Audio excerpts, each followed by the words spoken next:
Attention, brave viewers. This video features adults immersed in a spine-chilling horror RPG experience. The content likely includes supernatural elements, horror-related events, and potentially scenes of violence. Viewer discretion is advised. Enjoy.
Well, howdy, friends and floorheads.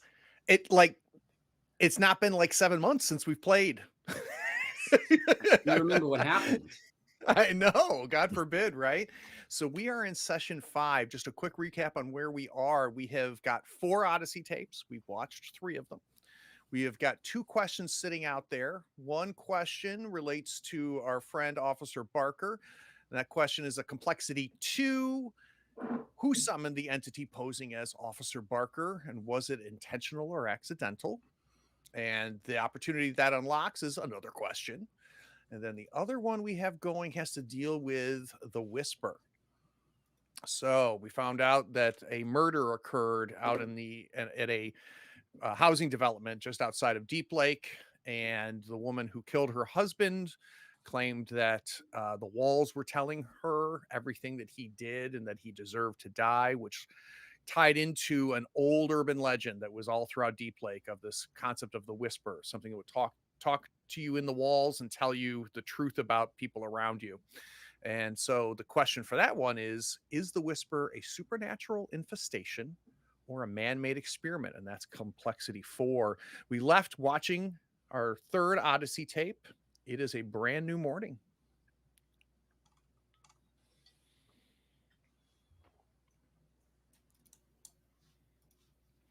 Gerard comes out and he looks disheveled as hell. He goes to the fridge and he gets out a Monster energy drink and a beer. Monster energy drink and a beer? Really? Mhm. I think it's Surge back then, just saying. Really? 2004? I thought Monster was around. Sorry. Oh, it might have been. Actually, yeah. No, I think you're right. Whatever off-brand. We don't want to get Craig demonetized or a ad copyright strike. Just drink a Sparks. It's both. So who comes out to see Gerard double fisting? I think Richard hears the crack of the can, and that just wakes him up like a fresh cup of coffee. He'll head out in the living room and he won't do the energy drink, but he'll definitely grab a beer. It's past 8 a.m., so it's acceptable. It's the weekend, maybe. I don't know. What day is it? That's what Gerard says. Yeah. He does not know what day it is.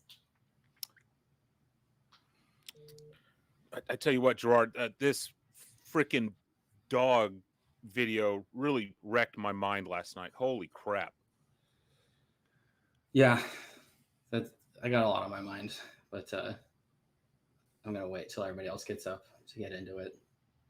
Fair enough. As these two are talking, Mike enters in, while walking, holding the laptop in one hand, typing there, and just listening. And still, guys, it's Saturday. Like, how do you not know like what day it is? And it just sits down, and then when the conversation about the dog, like, how would you define a dog if it doesn't have ears, right? Like, was it a dog actually? Nobody knows. And then goes back writing the next article for the blog for the day. How are the views? Oh, they are getting there. They are getting there. Side note. Double digits yet, or Almost. If you subscribe. right? I don't have a computer, so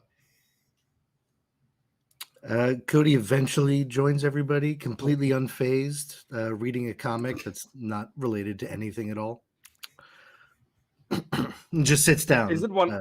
Is it one of the comics that we got from the cellar, from the basement? Yeah. Let's make it one of those. Yeah. Okay. And I'm barely even recognizing or reading the side notes. It's the story that matters. Will Veronica find Archie? Right.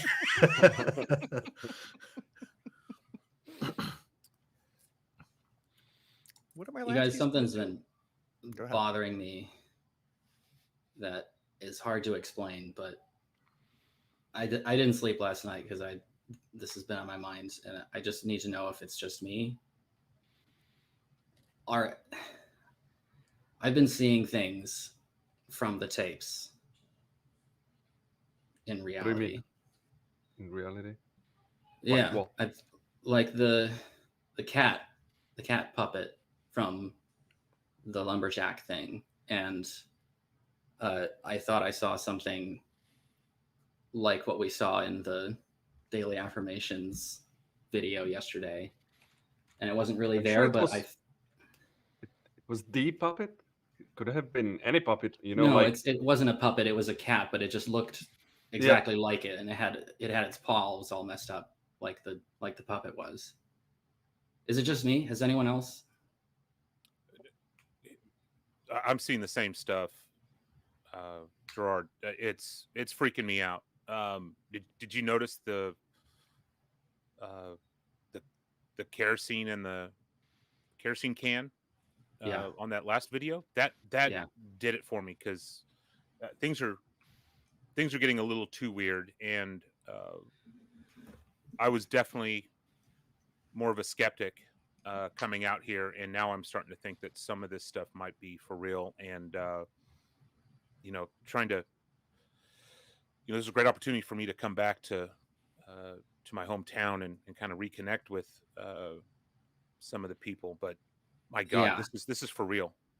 Yeah, I mean, I don't know about you guys, but I came back here to sign some papers about my grandma and maybe look into this funny, weird thing from when I was a kid. But like this shit, and I'm holding up the brown like packaging envelope from the tape that we got on the first day. This is postmarked from before we even booked this place, and the tape that was sent, I was left a tape at the county clerk's office. Same thing, sent there before I even knew I was going. The tape that Cassie gave to us was addressed to us, care of her, before any of us even remembered that she existed. And it just feels like we're little game pieces being moved around on a board that we can't see. And some weird shit is happened on Escondido Street, but are you sure you guys didn't smell too much of the substance we found there? Because it was not nice what happened there. We are presumably talking to some ghost, and the thing that goes beep when we are near weird stuff. But I don't know that the things from the tapes would manifest here or the other way around. I don't know. That seems to. It could be coincidences. I mean, it's just a stray cat. They exist. Their paws can get hurt. But all I know is that it feels like we're approaching a precipice right now where right now, today, we could all just stop and leave if we wanted to. We could go back to our arcades and our blogs. And I'm sorry, Cody, I don't know what you actually do, but presumably it Ghost doesn't Bros. has nothing to it presumably has nothing to do with jars with mutant fetuses in them. So I feel like we're approaching a point where we're going to be in past that. And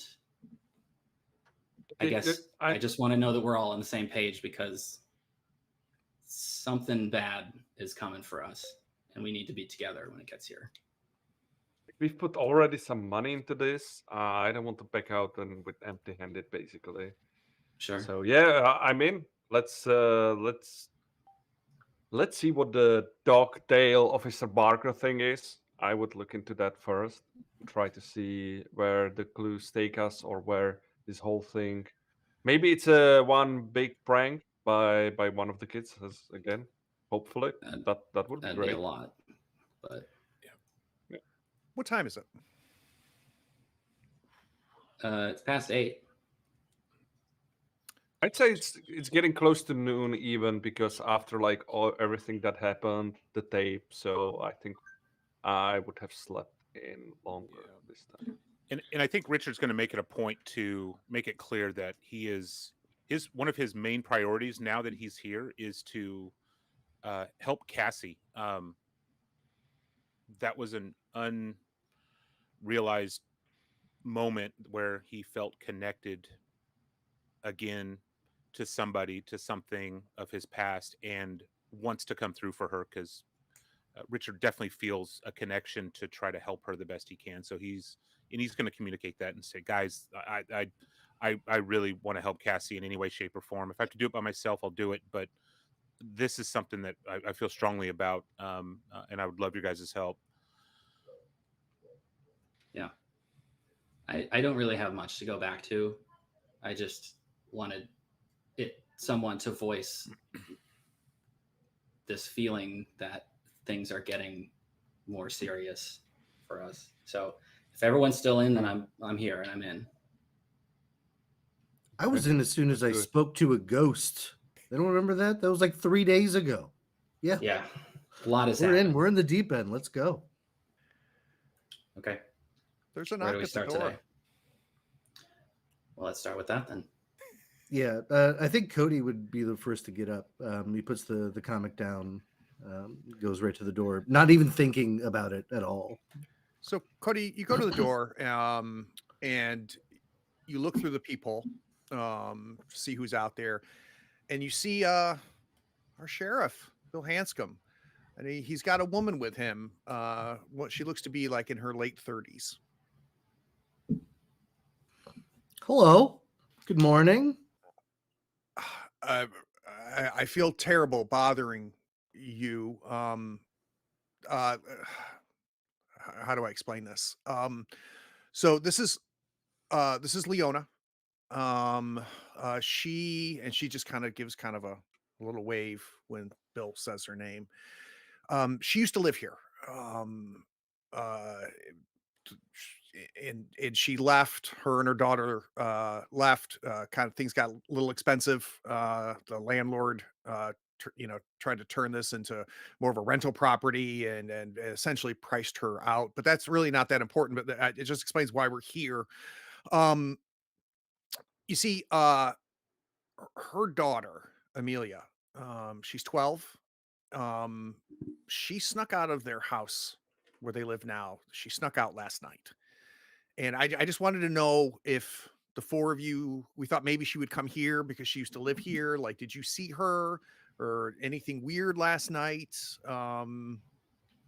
Guys, did we see anything weird last night? Not related to this. Nothing. Yeah, nothing But- weird. Hi, We'll Gerard. definitely. Hey, morning. Nice to meet you, Leona. What did she leave anything behind? Did she say anything? I don't. Yes. And he hands you, Cody, a photocopied flyer. And on the front, there's a kind of like this hand-drawn line art of an elf sitting on a mushroom. And at the bottom, handwritten, like in this trying to be really fancy font, like somebody would put it in a notebook, it says, "Greetings, travelers." And then you flip it over, Kyle, and on the back in all capital letters, it says, "Turn undead." He goes, "This is all this is all that we found in her room that normally isn't there."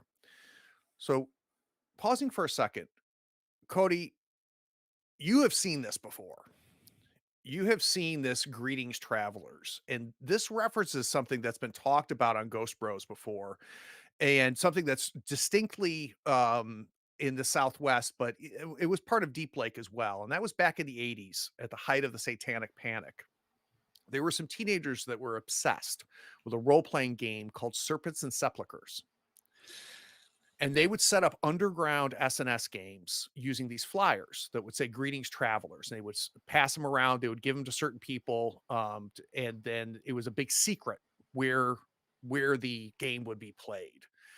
And you would call a phone number that was on the flyer, and it would give you a location and a date. And then you would go there. And you'd meet in some place like a drafty warehouse or a vacant storefront or a half-constructed house, and you would play this game all night. You guys have always heard about this. So even though you've never gotten a flyer, it was just one of those urban legends, and it was very much tied to the Satanic Panic. And it the teens that played this, they called themselves the Black Leaf Circle. And the rumor was that, like, if you played this game long enough, you would learn how to perform real magic, really leading into the evils of role-playing games on there. And it was like for about 4 weeks in Deep Lake, that it was on the news every night that watch out, don't let your kids, call this phone number, don't make sure that you tell them about this game. They should never ever play this game. And famously, things really reached a height when a kid named Bastian Dare went missing in Deep Lake. And it was believed that he got sucked into this culty game, and he was never ever found. Real quick question, Mike. You had an older sibling who was a classmate of Bastian. What do you remember about how the disappearance affected them and their circle of friends?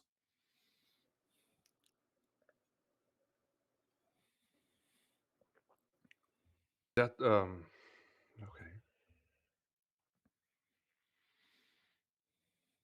So when this Got kid me on went golf. missing, he was a friend of one of your older siblings. And when he went missing, what do you remember about how that disappearance affected your older sibling and their circle of friends?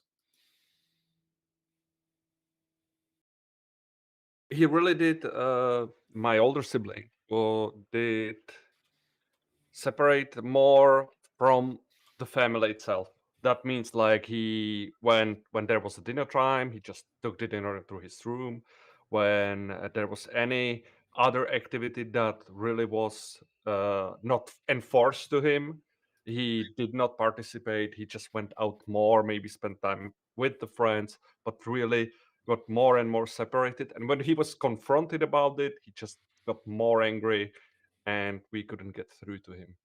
So this is how it ended when I left the town. So this is the state we left things at. And Cody, there is a phone number, a local phone number, under the "Turn Undead" statement.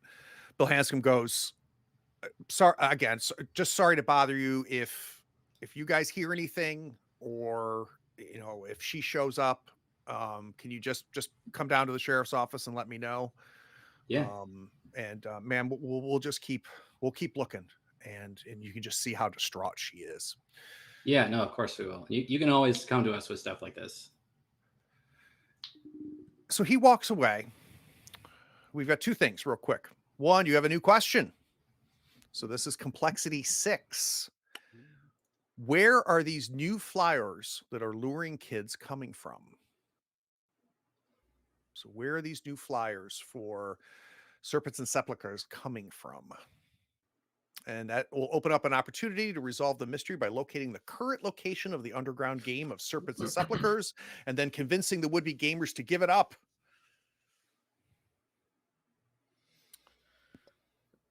So the sheriff and the woman have left at this point. So They have. I closed the door. I put the flyer on the table. There's something a little bit disconnected about Cody this morning, clearly with the comic, and I'm not really talking anything about the person, the child that's missing. I start ranting about randomness with dice and games, and I just don't understand the appeal. You okay, buddy? Yeah, everything's fine. I just never really understood the appeal of this game. I mean, you roll some dice and you just have, random odds happen to you. I just don't get it. And I just go back to the couch and I start continuing reading the comic. Richard goes and sits next to Cody. Cody, like, if you weren't playing S&S when you were a kid, what were you doing? Football, skill-based stuff. Probably dating girls and stuff. Ew. Yeah, Oh. it is a bold-faced lie, but yeah. Oh yeah. Presumably. Bro. Right. So you guys also have a new key. So add this to your list of keys that you could potentially use. It's called the Key of Dungeoneering. And the prompt for the Key of Dungeoneering, if you do turn this key, is each latchkey narrates a flashback to their childhood, showing a dangerous activity they engaged in and hoped their parents would never hear about. Dungeoneering. Yep. You narrate a flashback to a childhood showing a dangerous activity that they engaged in as a child and hoped their parents would never hear about. Somebody had cereal for breakfast. Who was it? I had a nasty egg salad sandwich with my beer and energy drink. Oh my God. Richard's going to Yeah, comment drugs on that not- in a second.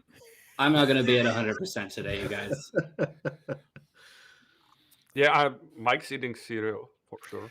So, Mike, you're sitting there with your bowl of cereal and your milk, and you refill it, right? So you pour the cereal back in, and a toy, like one of those packages that you would get in kids' sugar cereals, kind of flops into your bowl out of there. And you pick it up, and it's a full set of polyhedral dice. D20, D10, D8, D4, but there are no numbers on it. Who was this marketed for? But there are symbols on each of the die, and all the symbols are different. And taped inside the plastic baggie is a note that says, "Don't play." And Gerard, you immediately recognize that handwriting.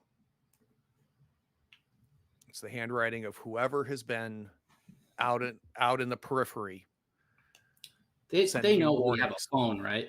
They don't have to break in and leave maps and. More importantly, Mess they with your definitely want us to play, And as probably I'm just to fill in the scene, Mike is a guy who goes milk first, then cereal. So the toy, the dice,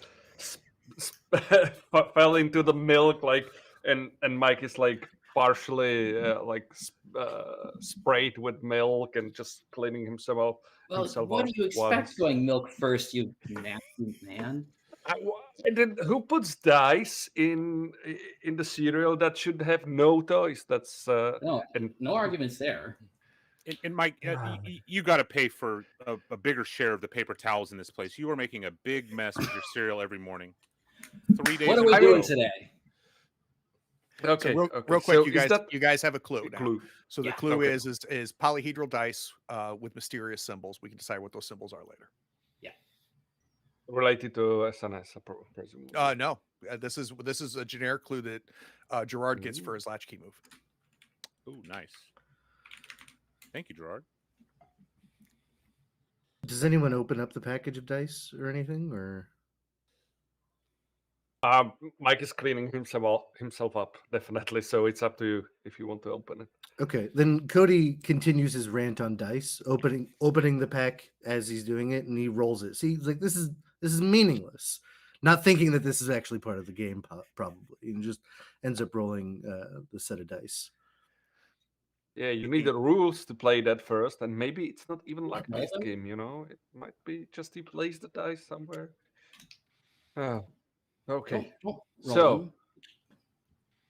You don't know. I'm sure it's not considered as playing if you just roll them to try them out, you know. You want to risk it? Okay, don't roll them, please. Don't. You called us bluff. 2 days ago, I would have agreed with you, but So we just see some shit here. What do we do next? I'm think we should look into the clues for the Officer Barker and try to see where that takes us. Meaning, I like, think I with would one- like to make answer the question. Yeah, with one more, if we go to one more like scene, I think we should be able to figure something out. We still have the illustrators that got beaten, and his son is somewhere. That's my inclination too.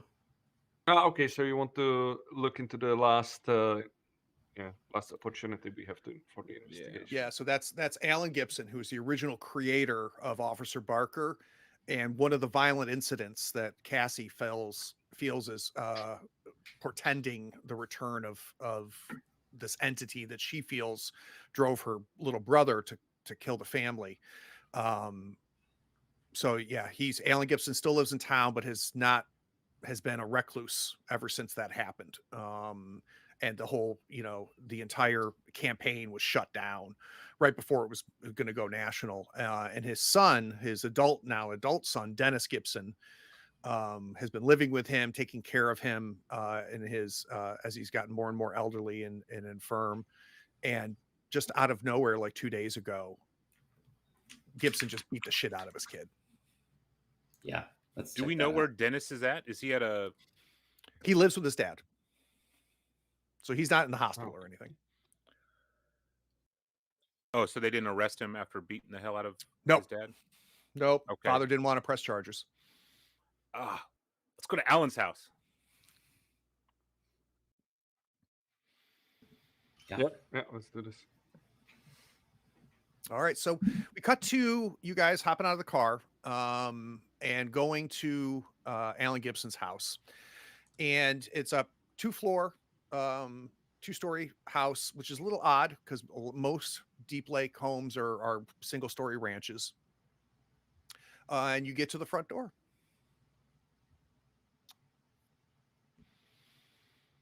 Is that a knock? Knock. Yeah, I think so. Yeah. Yeah. So takes a second, and the door opens, and the first thing that you take in is the smell, and it's this smell that we all know that's hard to describe, and I'm just going to tell you it's old person smell, right? It just like it smells like an old person. And where an old person lives. So it's like this weird mixture of preparation H and mothballs and soiled clothing, and it's just a really just nasty smell. But standing there is a younger man, really close to your age. He's got frizzy hair. It's pulled back into a ponytail. He's wearing a vintage Black Sabbath t-shirt and cargo shorts. He's like, and he's got a huge black eye. He goes, "Can I help you?" "We don't want any." And he kind of points to a no soliciting sign that's on the front door. Can we have said before we knocked who is taking the lead on? Sure. I mean, you knocked. Take 2 stress for a flashback. Mike, you want to start us off, or Cody? I feel like you two I'd are say the best at talking to people. Cody would normally, but he's particularly aloof right now. Okay. He's still disconnected. Okay. So just to be clear, this is Alan who is the son. That's why he has the black eye. This is Dennis Dennis. is the Alan's son. the father. This is the Dennis. So, but it's the son. Okay. Yeah. I was just getting my names confused. So, okay, I can take the lead. That's fine for me. So, sorry to sorry to bother you. We were here just let's say we got pointing here to your house to look into the the incident that happened here. Hey, look, I already talked to the sheriff about it. My dad, I'm not pressing charges. It's fine. My dad and I are fine. So please, will you tell Sheriff Hanscom, like, we don't need any help. We're fine. Yep, that's exactly like Sheriff Hanscom told us that like he as a police can't do anything, so he asked us as part of this. We are like consultants with the Sheriff Hanscom, right? And I like bump bump Gerard like to show that he has a connection, or I don't know what you have like I have his right? card. Yeah, we have his card, so we're consultants to the sheriff, and he said like as a police they can't do anything, but he asked us since we're looking around the To be city, clear, like if he, yeah, we're not here to get your dad in trouble. We're just trying to yeah, file the paperwork on what happened and just get a full picture of what's going on. So we're I'll basically come, I'll worried. come down to the station tomorrow. I don't know you people, and I really wish I'm not real happy that the sheriff has done this. I'm gonna need a day move from Mike. And let's do Yeah. that with, I'm thinking composure. Let's take a look here. With presence, actually. Let's do it with presence. Let's see how charming and convincing Mike I is. will double check if I have. How old is he, by the way? He's about your Alright. age. Okay. Ooh. So I do a demo with composure. Yep. The presence. Sorry. With presence. I did composure, but Okay, so he goes, look, if I let you in, can you promise me, like, this will be the last I hear from the sheriff about this, and my dad and I just want to be left alone. That's all. Like, for like definitely. you guys, for like 20 minutes tops, you can talk to me and my dad, and then you just have to promise me that I'm not going to hear anything more about this. And then, my dad just wants to be left alone. That's all. 20 As far minutes as the will be police are more than concerned. enough. Yeah. And Mr. Hanscom will just leave you alone. He will take our word for it, and you will be just golden. Mike, how you feeling about this situation? Like, what's the vibe you're getting from the house? Nervous. From Dennis? Definitely nervous, like talking to someone who was beaten by his dad and trying to. And I know weird shit is happening, and I'm trying to get some more information about why this happened. He's super nervous, and it is visible that he is nervous. So let's go ahead and add that as a condition for your partial or your success butt on the day move. So I've got you now with affection of patience, bruised knee, and nervous. So Dennis lets the four of you in. This house has not been updated for easily probably since the incident, right? So we're talking, 20 some odd years. And you see Officer Barker memorabilia everywhere. So old posters, little plastic statues.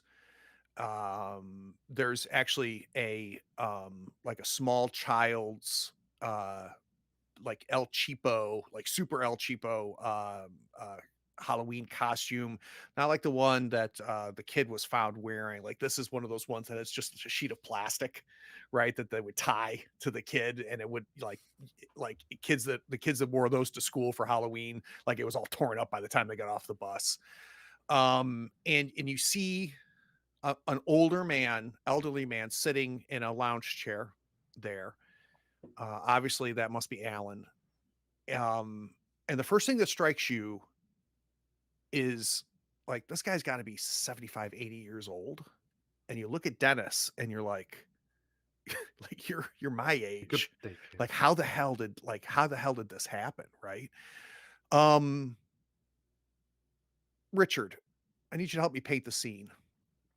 What symbol of Alan Gibson's once successful art career do you see among the ruinous horde? And what has neglect done to it?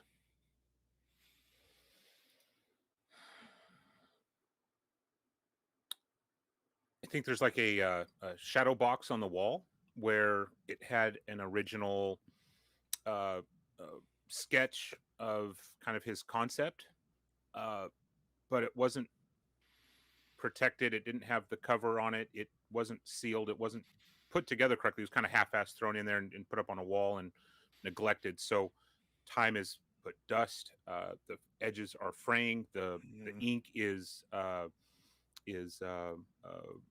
losing its pigment. It's kind of getting really translucent. And there's odd, almost like dark coffee stain splashes up against the wall, maybe that look like at different patterns, like I'm Dexter or something, but it looks like there's different patterns of splashed dark liquid up against that wall. You guys walk up to Alan, and Dennis says, sit wherever you can find a seat. And it's a mismatch of chairs and couches. If you're going to sit anywhere, you're going to have to move piles of laundry or stacks of books. The carpet probably at one point was green, but now is a very rich brown color, just out of sheer neglect. Not really sure the last time Alan's showered. He's got just crazy gray hair. He's in a white under like a t-shirt that like an undershirt you would wear under like under a suit coat, right? And it's just got old food stains around the collar. Completely and totally disheveled, and he kind of looks up at you, and it doesn't say anything. And Dennis goes, Dad, these are people that work with the sheriff. They just need to close out some things about what happened the other night. And he goes, ugh, ugh, ugh. Just kind of waves you off. I actually had a huge energy drink this morning. Do you have a restroom that I could use? Yeah. Yeah, and he kind of points down a hallway. Okay, I'm going to go snoop. Okay. As Mike approaches, he notices there are a few postcards with Officer Barker, maybe like different scenes, and then he notices like one of them, like, oh, this is strange, and picks up one of the postcards, and it's like, and he's seeing like, why would he draw the dog without ears? Do you see this, Cody? And as I'm showing this to Cody, it's like maybe it's normal again back. And I'm saying, would you see like this? Why would he paint the dog like without the ears on the postcard? And Cody is not seeing it probably. Yeah. So during this, Cody's been absently wandering, looking at bookshelves, pictures in the wall, that sort of thing. But the rest of the group probably didn't notice that he's been picking at his paper cut and it's been bleeding. And he sucks on it like you would normally do.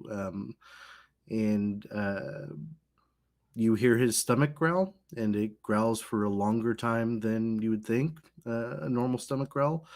And it's somewhat similar to a dog's howl, or like a like a hound dog. And he doesn't say anything to you. We don't hear you. Huh. Not you. Greg was saying something, but we don't hear. Oh, so yeah. So Dennis comes over and he goes, "Hey, man, you okay? That's not normal." And he's pointing at your stomach. Yeah, I just didn't eat this morning. We're fine. We're fine. And he continues to just wander and look at stuff. Okay, so I've got Cody wandering around, kind of looking at bookshelves and things. Gerard has gone to the bathroom. What is Richard and Mike doing? I think Richard's going to go sit with Alan. I imagine there's a chair next to him, and I'd love to have a quick chat with them, whether everybody follows or really just try to keep him busy so he doesn't go follow Gerard down the hallway. Yeah, there's you have to move, like there's an old TV dinner tray, microwave TV dinner tray, so you have to set that down somewhere, and it's kind of like a metal plastic chair like they would have at school assemblies, and you sit down there, and he's kind of acknowledges that you're there, but then just kind of looks away and just is looking into his lap. Mike is next to Richard, looking where to sit down and basically being like awkwardly, still having maybe the postcards in hand and like just standing there while Richard and Alan are sitting and chatting, and just I guess I will stay there. Okay. He's not sitting down. It's super awkward. What do we say, Richard?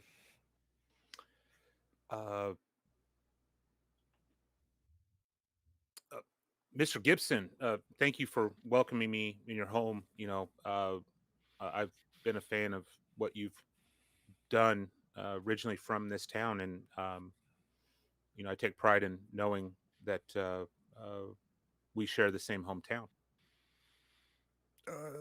Yeah, I mean, obviously, I'm still proud of it too. Um, I think it could have been great, and if that shitty kid didn't kill his fucking family, maybe, you know, him, and as he's talking, he's awkwardly not saying the name.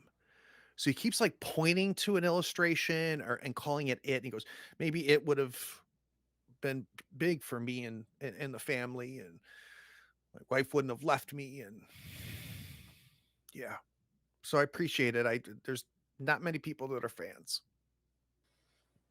Obviously, there's some controversy around what's happened in the past and what has been, you know, kind of tied to your what you brought to the table. Do you think there's any reason why those two are connected? Is there anything that might have happened, or any major events? I mean, maybe 24, 27 years ago? So as you're saying that, Dennis comes up and goes, hey, I was told this was about the incident between my dad and I a couple days ago. We don't really like to talk about what happened. Can I get a meddling move from you, Richard? Let's do it with presence.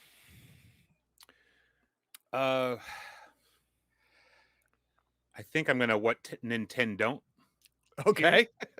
My latchkey move, which if I do this with cockiness or style, I can just take a 12 plus on a single roll related to the action. And I'm going to stand up and say, Dennis, I hear you loud and clear. Mike is more of the investigator than me. I'm a fan of what your dad did, you know, and I just start listing off all of these years of different like references of growing up here, and I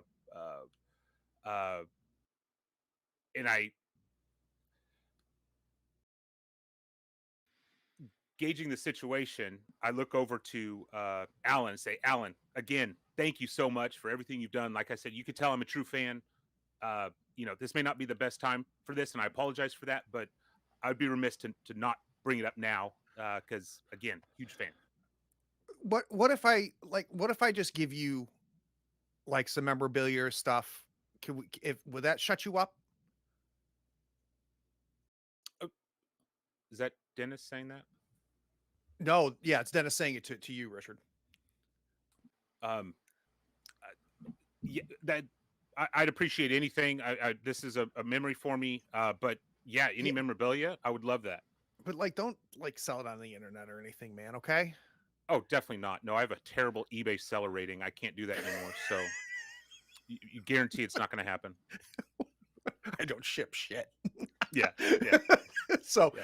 He goes, all right, I'm going to go find you something. So he kind of wanders off, and you can see him kind of going through bookshelves, and there are cardboard boxes freaking everywhere. So he keeps pulling out cardboard boxes and opening them and kind of going through that all. Let's cut to you, Gerard. You're headed towards the bathroom. I'm poking my head into every every open door on the way there. I'm looking for anything that's sticking out in the piles of stuff on the floor. I assume at the other end of the hallway is. I picture a kitchen for some reason. I don't know what the layout is. Yeah, so you find what is obviously, and they're across from each other, what is obviously Dennis's room. Dennis is, it looks to be really into like late 70s, early 80s heavy metal. So it's like Iron Maiden, Black Sabbath posters and stuff. And then you look at what across the hall from that is Alan Gibson's room. And like that's where the smell is the strongest coming from there. It's it looks to be like an old hospital bed is what's in there, as opposed to anything else. You can see his drawing table, illustrated drawing table, but it's just covered in just stacks and stacks of papers and things like that. So which room do you want to poke around in? Dennis's. All right, so let's go into Dennis's room and let's do a meddling move with reason.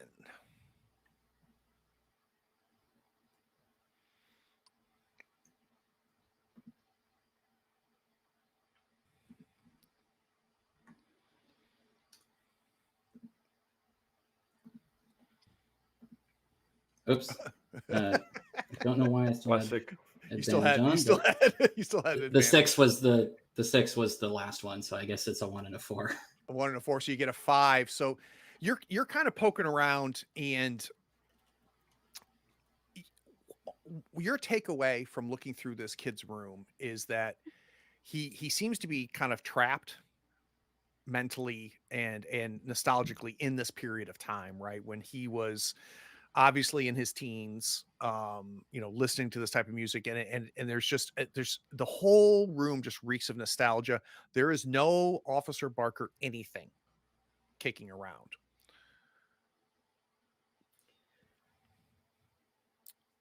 Let's talk about the box. Oh, go ahead, DZ. Well, I'm gonna come back out and talk to Dennis some, but that can be after this. Yeah, so he comes back with a box, Richard, and he's kind of done the fold, right? So you fold the lids in quarters so that it stays closed.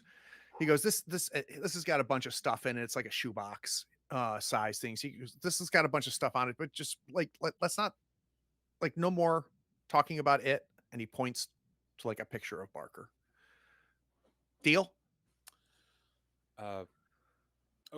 Okay. Okay. Thank you. I come back out. So Dennis, what do you think of Officer Barker? I think that it would have been awesome. I know my dad was real proud of it. But guys, I don't think you're here. Like, what is going on right now? And he kind of steps back a little bit. Sorry, I missed what you were talking about before. I think I overheard Richard saying that he was a fan, and I was too. I actually had the first edition of the first book, the one with the Caldecott medal on it. So I was a big fan of that one. I don't want to trouble Alan, since I know you must be tired of this. Dennis, I was wondering if you would be willing to just like give me a signature or a doodle or something, just because I am a fan of the family. I think I need a night move from Gerald. And I want this with presence. But before you roll it, you can see the look on his face. Like, I have been lied to, and now my house is filled with a bunch of Officer Barker fetish like fans. And like the air has changed in the room, as Dennis is now piecing together like that he's been lied to. So what are you afraid is going to happen if you fail? Oh, he's going to kick us out. Yeah, or he's going to try to kick us out. Yeah, he's definitely gonna kick you out, but it's worse than that. Because I think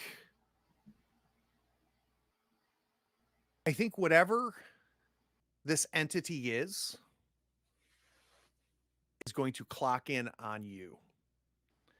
So whatever this thing is that's out here that's posing as Officer Barker, because of the questions, because of the energy coming from Dennis and from Alan and everything, you're going to become in the center of the sights of whatever this entity is.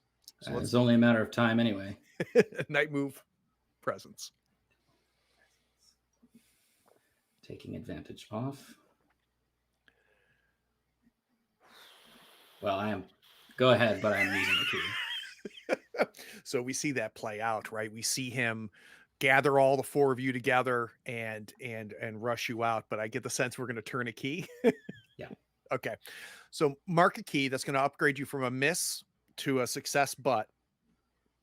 And he goes, look, I get it. Like, there's a bunch of weirdos like you guys out there that are completely like obsessed with my dad and the murder and all of that stuff. But like, I think I don't think you guys should be here, and you're gonna get my dad really upset. And like, what do you guys need? How can I get you out of here? I was just hoping for a signature or a doodle, if you are able to do that. Gerard, how you feeling about this? I am very suspicious. I have a hunch right now, and something is giving me bad vibes with him. And I'm testing a theory I have. So I guess suspicious is the closest word. All right, so let's do that. Let's actually, what I'm going to do is I'm going to give you the condition Dennis is suspicious. And now I got to remember how to spell suspicious. I got it. All right. So I've added that condition for you. So he goes, fine. Give me a sheet of paper. And he takes it over to his dad, and he goes, Dad, can you just sign this? No, I meant from you. And he pulls it back from the little like TV tray that's on his dad's lap. He goes, what do you mean from me? Why do you want my autograph? I just don't want to trouble your dad over it. Like, none of this is making, like, he's now exasperated. He's like, none of this is making sense. Just sign the paper. You'll leave. Mm-hmm. So he signs the paper, kind of stuffs it to you, and he walks over to the front door, opens it, and just kind of gives the universal gesture of get the fuck out of my house. Mm-hmm. I'm leaving. I guess you're picking the rest of the group as well, because That's up to you. I'm not dragging you. At this point, Cody is in the kitchen, right in front of the fridge. He hasn't been hearing any of this conversation. Yeah. And he just says to both father and son, treating Barker as though he was a real person, saying, why didn't you ever feed him? And then he opens the door, briefly sees a dog bowl with what looks like ground beef or something like that, turns to the group, turns back, and it's not there. Okay. You in the kitchen. Let's get a quick meddling move in the kitchen. Let's do that with reason. Actually, no. Let's do that. Let's do that with sensitivity. Okay. Meddling move? A meddling move with sensitivity. Make sure you're not on advantage. Yeah. Very nice. A 7. So you open up like you live here. You open up the fridge. You see this dog bowl. You see this ground beef. You turn. You make the comment like, "Why don't you feed him?" You turn back. That dog bowl is not there. But off in the back corner, you notice something that's about the size of maybe like a box you'd get a microwave in, right? So it's a pretty decent sized thing, and it's covered with a blanket. And you go over there and you kind of lift up the blanket, and you see it's a dog kennel, like a crate, like a metal crate for a dog. And you see that it's got restraints in there, like handcuffs, 4 sets of handcuffs around that. So that's a clue. It's a large kennel cage outfitted with the restraints. And you make that comment, and Dennis turns around. He goes, "Get out of my kitchen." That somehow snaps Cody out of it from this like hunger brigade. He's like, "Oh right, we're on our way out, then, guys, right?" And he's got his eyes on some of the cardboard boxes that are open, just seeing if he can snag any memorabilia on his way out. Just to refresh, was it the dad that beat the son or the son that beat the dad? The dad beat the son, but looking at Yeah. the son and the condition dad's in, that's pretty nutty, right? Something doesn't add up. The 4 of you get out. Richard, you still have your shoebox. And you guys hop in the car and you're sitting out Yeah. front. Oh, that went Gerard. smooth. Gerard, please fill me in. Give me the What- drawing What from Mike said. Cassie's car. Mike, yeah. Hand me the drawing from Cassie's car. I think Yeah. Mike has it. Yep. Yeah, I okay. take Yeah, it here you and go. the- Sure. I take it in the paper and I put them on the dashboard, and it's like the same pen. It's like a gel pen that is like blotty and like nervous.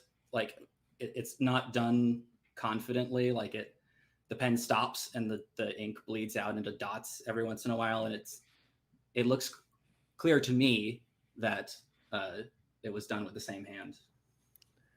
Oh, no Interesting. way. And can we? Huh. It sounds like we might connect a few more things to get the whole picture, if you know what I mean.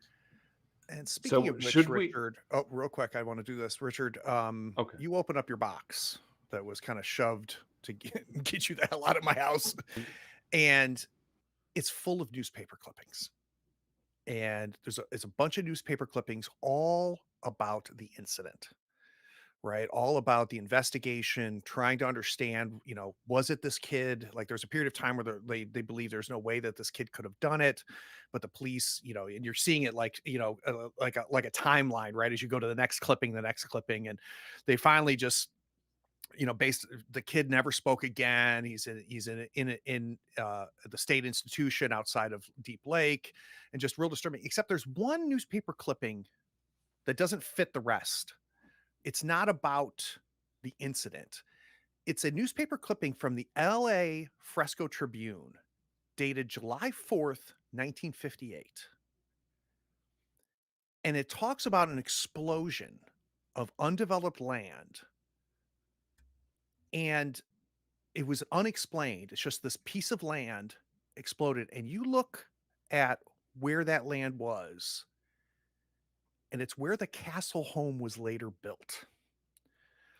So the home where the murder happened, where Benji killed his family, that's where it happened, is in the same place in 1958 where this explosion occurred. So that's another clue, which is a newspaper clipping regarding an explosion of undeveloped land that would eventually become the site the castle home was built on. Wow. All right, so shall we Share start? that with the group? Yeah, so very quick, let's look at our clues real quick, right? We've got a crudely rendered sketch of Officer Barker surrounded by unusual geometric shapes. We've got the badge, the sheriff's office badge that has scratched out with black ichor on it. The single canine tooth with black decay. We've got Richard's jar of containing the fetus with a dog's head and a human body. We've got one of you had the dream of roaming through the desert alone. Was it? No, it wasn't you. It was the son. Casey. Yeah, it was Casey. That's right. Casey had this dream of roaming around the desert alone on 4 limbs like a dog, naked, caked in dirt. We've got the choke chain that was found in the box that were Casey's possessions, made of pure silver, so pure that it wouldn't be a choke chain, right? Because you could easily bend the links with your hand. We've got this newspaper clipping, and then we have the kennel that Kyle found. Richard, that's not the only thing. As you kind of sift through, though, this shoebox, at the bottom is a purple clamshell VHS tape. Score. And you pull it out, and it doesn't have the TV Odyssey thing on it. What it has in black magic marker is blam, all in capital letters, exclamation point. Episode 3, everybody blam. So that is now your 5th tape. I love that. Oddly, I responded with blam as well. Fuck yeah. Blam. People said these are hard to find. They're literally all over the place in this fucking town. Everybody has one. I mean, do they? Would they have given it up for free for us to have? I mean, They I probably didn't even know it presume was in that. there. Yeah, they did not know. Definitely. Okay, here's what I think is happening.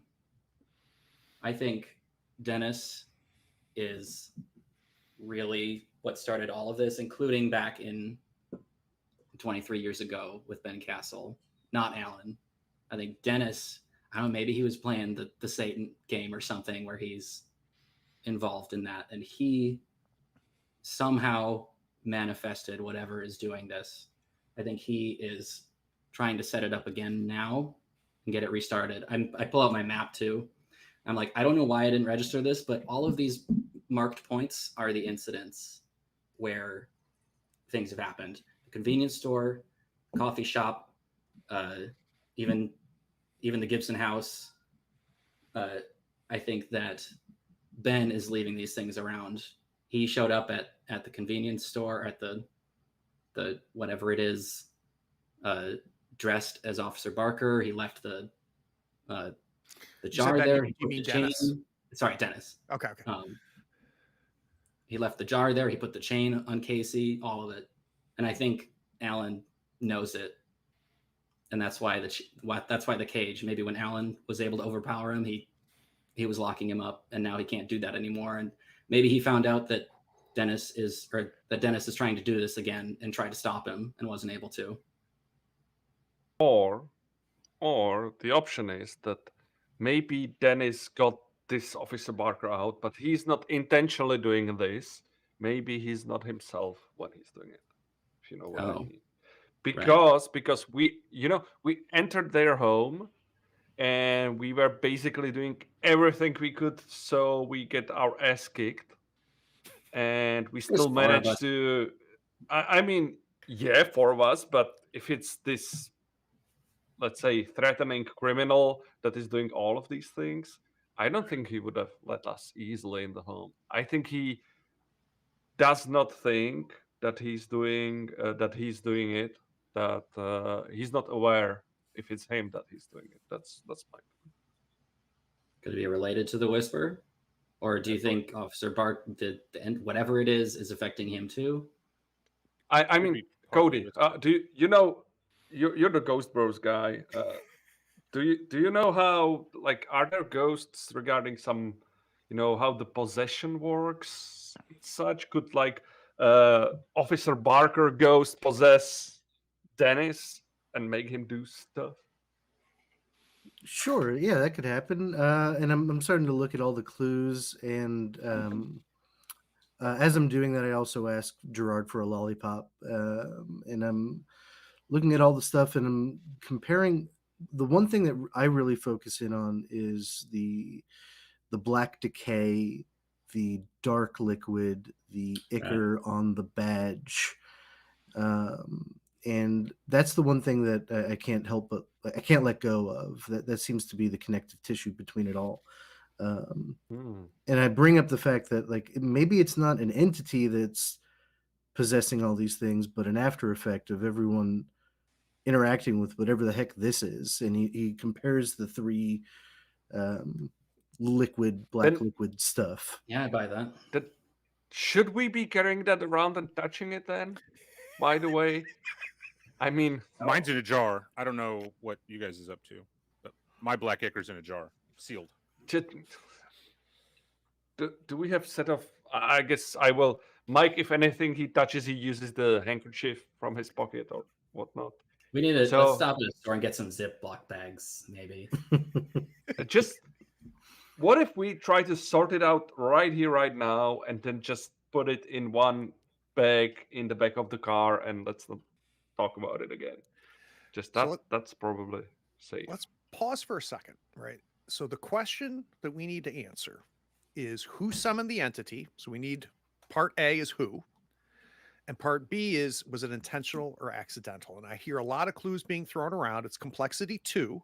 So as long as you have 2 clues, you'll be doing an even roll on the theorize move. Anything above 2 that you can tie to your theory to answer or to your answer will give you a bonus. So I'm hearing Dennis. It sounds like everybody kind of thinks it's Dennis. Does that sound Yep. right? Yes. So Before that, though, I would I ask to the group: does Dennis know Casey? Do we have any connections there? It's not a big town. everybody we kind of knows all- everybody. Yeah. Okay. And maybe he just picked the store and walked in. He said it was overnight. It was, and Casey said nobody ever comes in there, so he knew there wouldn't be a lot of people around. Whoever did this knew. I guess everyone needs gas. Yeah. Okay. I say we put together at least 4 to 5 clues. I want at least a roll. +2. Yeah. Okay. Yeah. So let's first say we're saying Dennis. Are we going with Yeah. intentional or not intentional? Not intentional.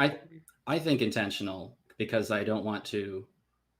It's a bigger leap to me to say that he's possessed than it is that he's hiding something. So let's see what the clues look like for intentional, right? So what are first I want to hear the clues that tie this to Dennis. So what clues are we using to say it is Dennis that summoned this entity? The sketch. Yep. So in the sketch, which you have matched up to the signature, right? It looks Yeah. like it was drawn by the same person. So the sketch ties us to Dennis. What Mhm. else? What else implicates Dennis as the person that has summoned this entity? I think that I'd him say that- having the box of newspaper clippings. I'd also say the cage. Cage, yeah. We don't know which direction that could have gone. It could have gone Alan in the cage, and that sort of thing. So But it was like smaller though, right? So it would have been like, I mean, not like super small, but it didn't sound like it was for an adult man. It sounded like it was for a medium-sized dog. So it would have been for when like Dennis was a kid. Oh, okay. Yeah, but and very clear that there was like handcuffs latched Yeah. on the inside Yeah, head. Right? So right. whatever was put in here was restrained while it's in there. Yeah. Um, What if okay, if the handcuffs were the same material as the choke chain, like the silver. Can we say Yeah, that? I can see Craig, or that. is it- yeah, we definitely Okay. now. But what part of the question does it answer, right? So I'm still Yeah. looking. We've got one clue, and we can use one clue to pin it on Dennis, which is which is the sketch, right? And then we can use the other clues to say intentional versus accidental. We don't have to evenly split it. But go ahead, boss. I like using the mason jar. Maybe we noticed similar mason jars in the kitchen Yeah. as well. Oh, there we go. But And also, yeah. if the mason jar was planted there as some sort of ritual or something from Dennis, the fetus with the Bernard could be something that he's trying to put together to bring this character. Oh, he's to trying life. to give it a physical form. Yeah, and maybe that's what that Mm. cage is for. Is maybe it's in either preparation for a humanoid dog thing to be. Did it look old or new? So we use the sketch and the mason jar to tie Dennis to it, and then we're Well, it thinking sounds like the mason jar two- is to implicate intentional. Is what that sounds to me, right? Yeah. Yeah, we can go Yeah, with that. there's no way the mason Yeah. jar is an accident. Okay, so we're saying mason jar shows intent. We're saying the sketch implicates Dennis. So I've got 2 clues that help answer this question. What are my other clues that are going to help answer this question? I think one thing badge that we with the could, black ichor. Go ahead. yeah, Cody. I was going to suggest that maybe things did start accidental at first, and as a kid, during the creation of Oh, sure. Barker, and then something happened, possibly the start of that the murder run from the kid. This black ooze starts showing up, and later, as Dennis gets older, it starts haunting him a little bit, and now we see him intentionally moving forward, trying Yeah. to summon it again, either to destroy it or to utilize it. And we see that with the dog's tooth. That could be a piece that was used in order to create the Saint Bernard hybrid thing. Um, the ichor on the badge could be another manifestation used, where that ichor got on top of it, but he Yeah. needed the Well, badge to manifest the Barker himself, that sort of thing. yeah. If the mason jar is tied to Dennis, then the black ichor in the jar that we have and matches the black ichor on the badge. So the badge is also tied to him. So that's a third one. It's the badge with the ichor. Yeah. So, and I think it's super interesting what Cody just said, though, which is like when we initially, if we say it's intentional, like there's this implication that he's trying to manifest this for ill intent. I think it's interesting that Cody just said, or maybe Yeah. he's trying to summon this thing to end it all, right? So it may Yeah. not, Dennis may not be the bad guy here, or could be, right? Okay. And you guys don't really need to know that yet, but that's super interesting. Yeah. What I have an idea for one clue would be the set of polyhedral dice, saying no, don't play with some symbols. I'm thinking, what if these symbols are the same geometric symbols that are on the hand drawing on the sketch that are Oh. surrounding the You know right? what? So you would use them for a ritual or something. They could also be in Yeah. the, because wasn't there symbols in dust in the arcade cabinet that I found the jar? I don't remember Wasn't- that, but we can say that's true. Yeah. Okay. Yes, you said it. Would we I'm rather saying now. use I don't know. use the dice for that? Because we have 3 wild clues, so we could either use the dice for that or like use the map, which points to all the locations I like the map. that the incidents happen. Just And then the dice we could save for the sepulchres. I mean, Either but one. it's not. Yeah. Okay. I like mean, the it- dice it's just al- being it's also- related overall, but Yeah, not necessarily utilized for this. we could clue. save the map. All right. So what I've marked so far for clues that I'm accepting for this theorized move is the crudely rendered sketch of Officer Barker with the symbols, and we're tying that to say this is Dennis that's doing it because it matches the signature and the style of writing and the type of pen that Gerard got from Dennis. I've got the this black ichor mason jar, and we're saying that this is him trying to manifest. He built this thing or engineered this thing with this black ichor inside of it to try to summon this entity here. And then I still, all right, so hold on one second here. So I've got the jar. All right, so that gives me 2. The dog's tooth and the badge are both like Yeah. implements or And we're thinking that focuses for those were summoning used him. as part of the ritual. Yeah. Okay, Yeah. so and it has the same ichor inside of it, so that makes sense. The badge and then the tooth. Where's my tooth? So we don't actually need a Okay, so wild clue yet. to get yeah, so that. I'm looking, and if we're going to use the cage as well to help implicate Dennis, right? That Yeah. Arthur was using. I've got us with 5 clues. Does that sound right to everybody? Okay. Yeah. Yep. I'm comfortable with that. Okay, so that means Yeah, This is like I'd the hold first- on to the Casey stuff, the dream and the choke collar. Yeah, because there's going to be more questions in this line Yeah. that we can use this. So stuff you got on. the 4 of you are sitting in the car and you're kind of piecing this all together, and we've got kind of the mind map across the card as you guys are pulling this together. And for those watching, what happens here is that they've got this question of who summoned this entity and was it intentional or not. They've got these clues. They've pieced together these clues to answer that question, which is Dennis is doing this and he's doing it intentionally, and this proves it.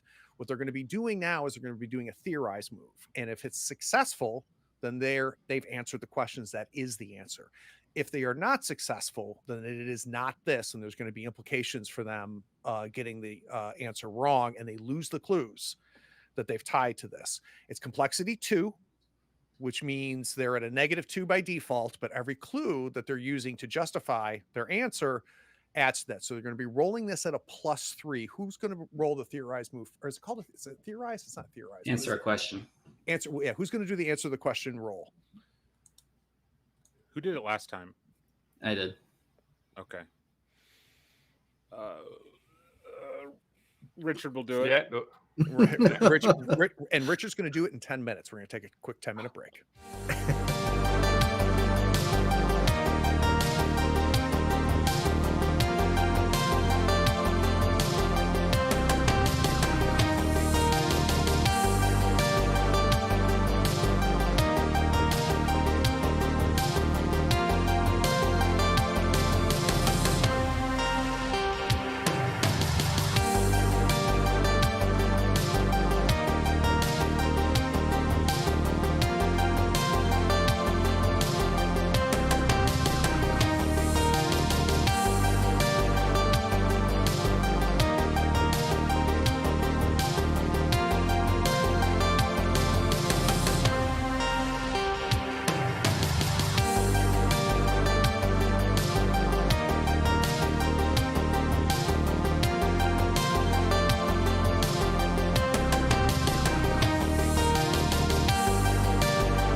so we've got our theory.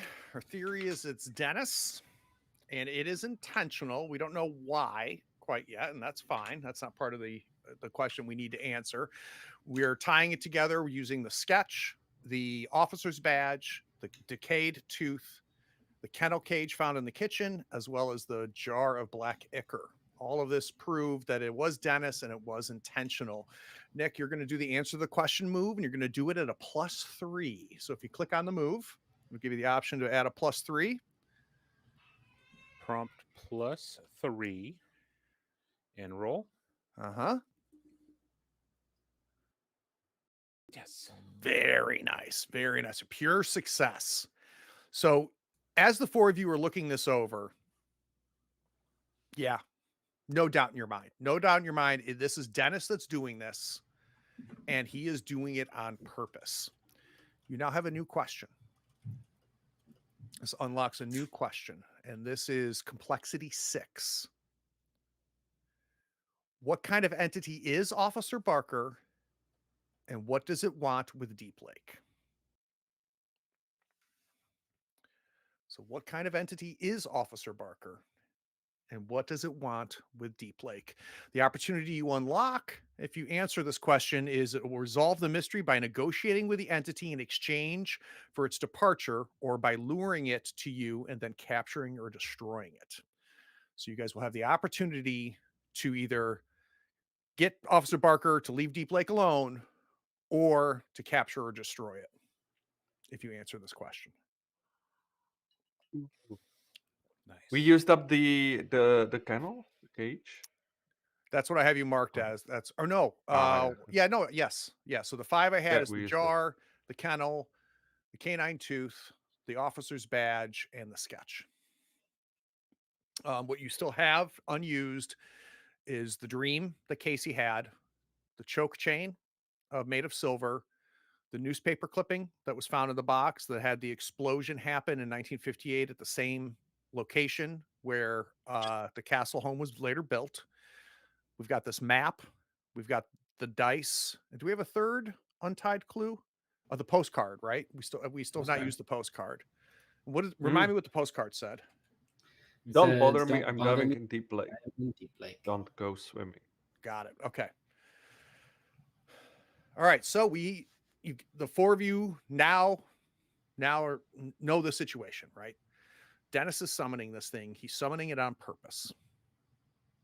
We've got the missing child. We've got the woman who claims that the Whisper is back, and the Whisper told her everything about her husband, and she killed her husband and then killed herself. Are we going to stay on the Barker, or are we going to... I feel like if we switch, we're gonna lose all of the stuff we have in our head about it. We'll The have to start momentum. over. Yeah. The momentum, point. yeah.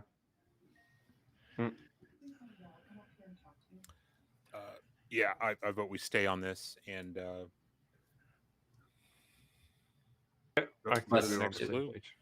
I feel like it's with us pursuing it, it's gonna start noticing us too. So I don't want to leave that thread dangling. So do you want me to throw out some things that are still out there? There should be one more scene of an incident that we could check out. Well, there's a bunch still, right? So you still have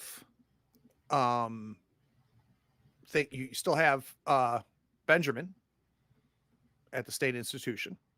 Yeah. Right. So he's in the hospital in a place you could get to. You have got the cafe where the barista there is the one that vandalized the car. We haven't talked to her or checked out the cafe yet. The castle home still exists, and it's empty. With this box of stuff, maybe that might be something we want to check out. I think With Cody the would newspaper recommend clipping. the cafe, if for nothing else, a bite to eat. He hasn't eaten yet. Yeah, that works for me. let's do it. All right, so you guys head over to the Dark Star Cafe. Probably the trendiest establishment in all of Deep Lake. Like the one sign in Deep Lake is not still stuck 20 some odd years ago, because it has like an actual like hippy dippy coffee shop. Does it have beer? So I'm getting one. The theme of the Dark Star Cafe, and you can tell when you are on go to the outside and when you walk in, is B movie sci-fi. Right. So the tables, each table is like themed after like one of those B movie bad sci-fi movies. And the one thing that stands out is, as you've been going to these Deep Lake for the past week or so, there's been a lot of like on the street, a lot of flags, like an acknowledgement that the 4th of July celebration is coming up and it's going to be the 4th of July.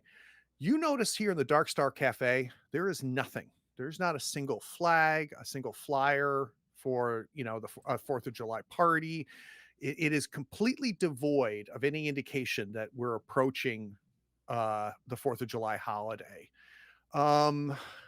Cody, I need you to help me paint the scene. The owners of this recently established coffee house have embraced Deep Lake's peculiar history. What touches have they added to honor some of Deep Lake's strangest urban legends?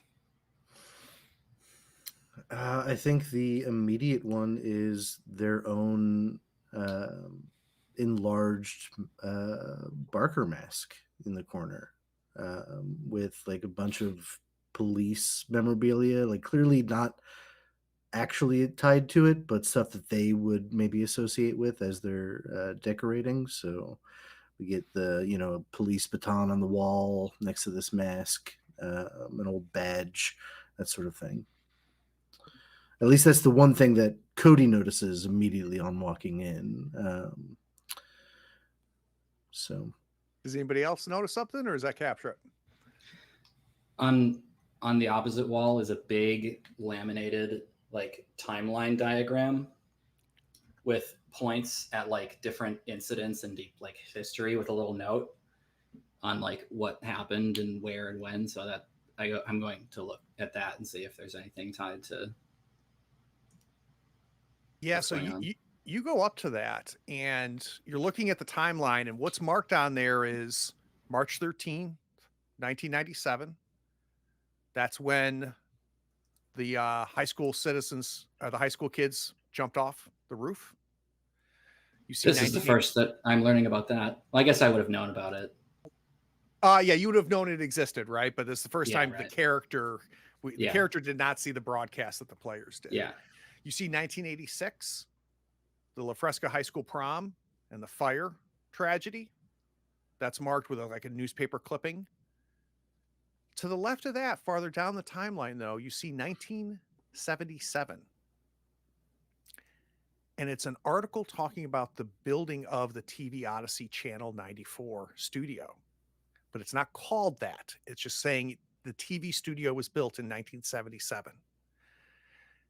And it's the beginning of an interview with Phineas Watley, who is the owner of this TV station. You know that's TV Odyssey. So even though it doesn't reference TV Odyssey, you know by looking at it, the picture in the article, that is TV Odyssey. And it mentions that the first program to air will be a show called Fireside Chat with Phineas Watley. Oddly, the very bottom of the article looks like it's been burned. So you can't continue reading because it looks like it was scorched at the very end. Behind the counter, we see a girl, maybe in her late teens. She's got dyed black hair, so it's not like natural black hair. It's like super black hair that obviously has been dyed. She's got braces on. Her fingernails are bitten down to the nubs. She's got the Dark Star Cafe symbol on an apron.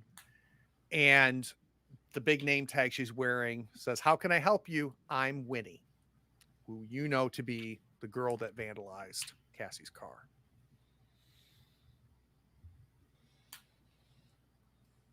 Yeah, hi. Can I get an order of pancakes?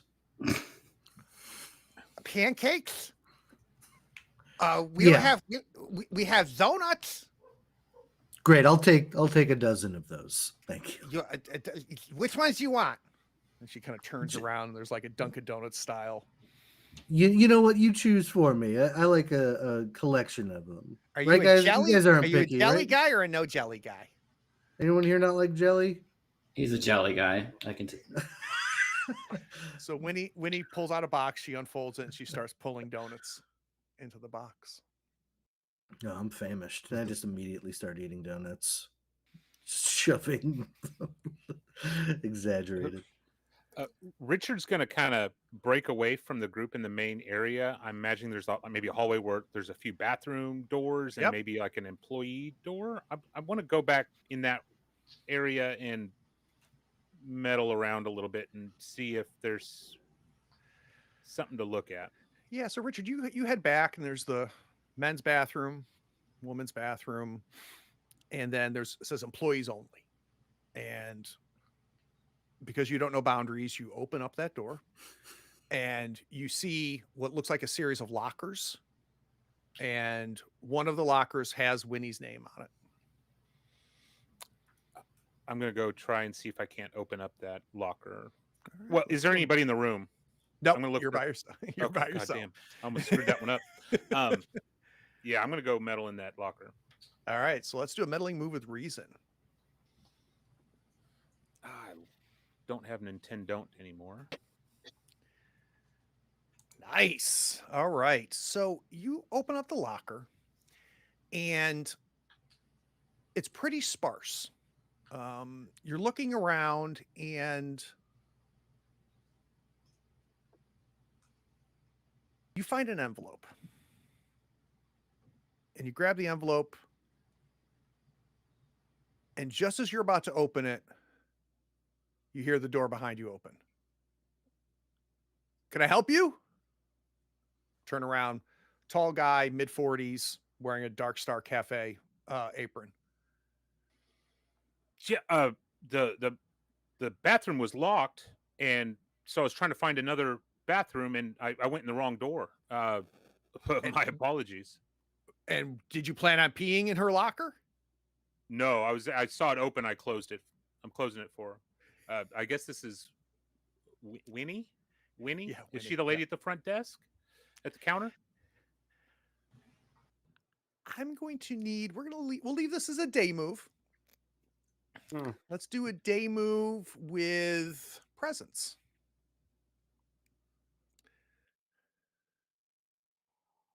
Then about the being, I can already see the condition. Oh! Or do I? Wow. Oh boy.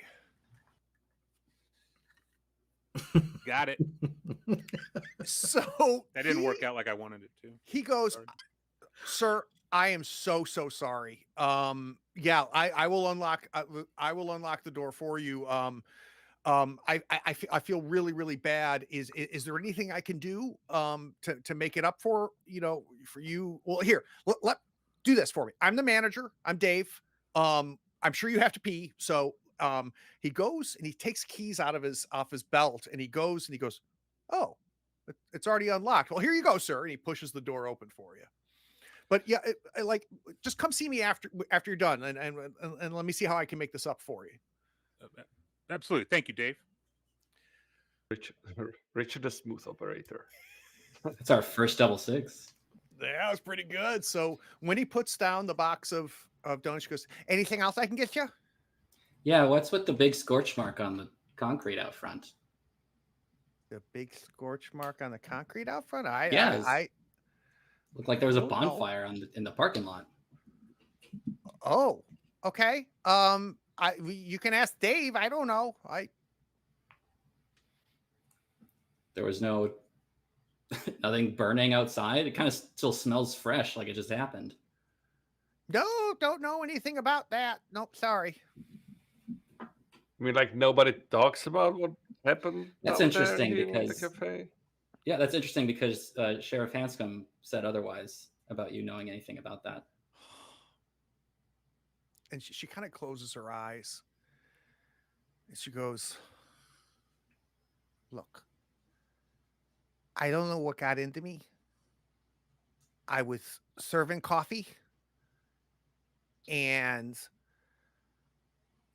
the last thing I remember is this guy in a dog mask comes up to the counter, and then I wake up in the employees room, and they tell me that Cassandra's car is all burnt up, and that I set it on fire and I vandalized it. I don't remember doing it. Bill Hanscom says like he wants to talk to me about it, but I mean, if I did it, I feel terrible, but I don't remember. I don't remember from serving the coffee to after that.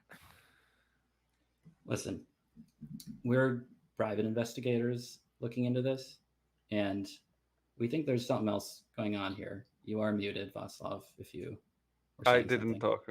I was just Okay. doing face. We might be able to help you with this because it looks bad, but if there is anything else you remember, anything weird, it's in your best interest to tell us now so that we can look into it. Definitely going to need a meddling remove here, and I think I want this with presences as well. Everybody's Yeah. being so charming. My keys, my And latchkeys are just to paint the scene, as he's investigating, Mike is being nervous because we are suddenly private investigators, and Cody is shoving donuts in his face. That's right. Do I get the picture correct? I think you definitely got the picture right.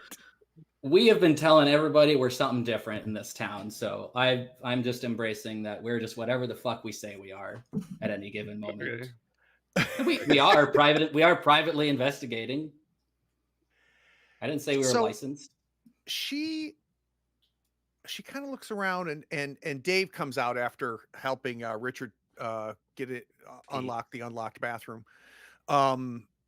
She goes, Dave, can I go on break? Yeah, that's fine. And he kind of lifts up the counter and gets behind, and she steps out, and she comes up to you, Gerard, and she goes, can I show you something? Yeah. And she gets you to follow her outside. And she says, so I put out the trash after I woke up. I took the trash out back. Here, come here. And she's taking you around the coffee shop. And I saw this, and I didn't make the connection like it would matter, but now you having me recall it and me remembering that the guy was wearing the weird mask. And she points down to the ground. And Gerard, what you see on the ground are a series of footprints, like barefoot footprints. And they're walking around the dumpster. And as you follow these footprints kind of in the mud, they slowly turn in and morph into paw prints. She didn't think that was notable at the time. So that's a new clue, which is tracks that start as people, as a person, and turn into dog prints. Like, what is it? I figured someone was walking their dog, but now, like, I look at it. Okay, I can see that. Are they in ash? Are they footprints in mud? So it's like a mud, right? So it's just beyond like the back area where there's a bunch of dumpsters and stuff, and it's just, and behind there's a huge field. Richard, you step out of the bathroom. I'm gonna go find Dave. Dave, you mind if I have a moment of your time? Sure. Clearly, you're well versed in the weird that's surrounding this town and some of the key events. I mean, I see you have a pretty substantial timeline over there on your wall. Yeah, I think it's cool. I don't think it's weird. There's a lot of coincidence that are happening, and we're concerned that there's more to it.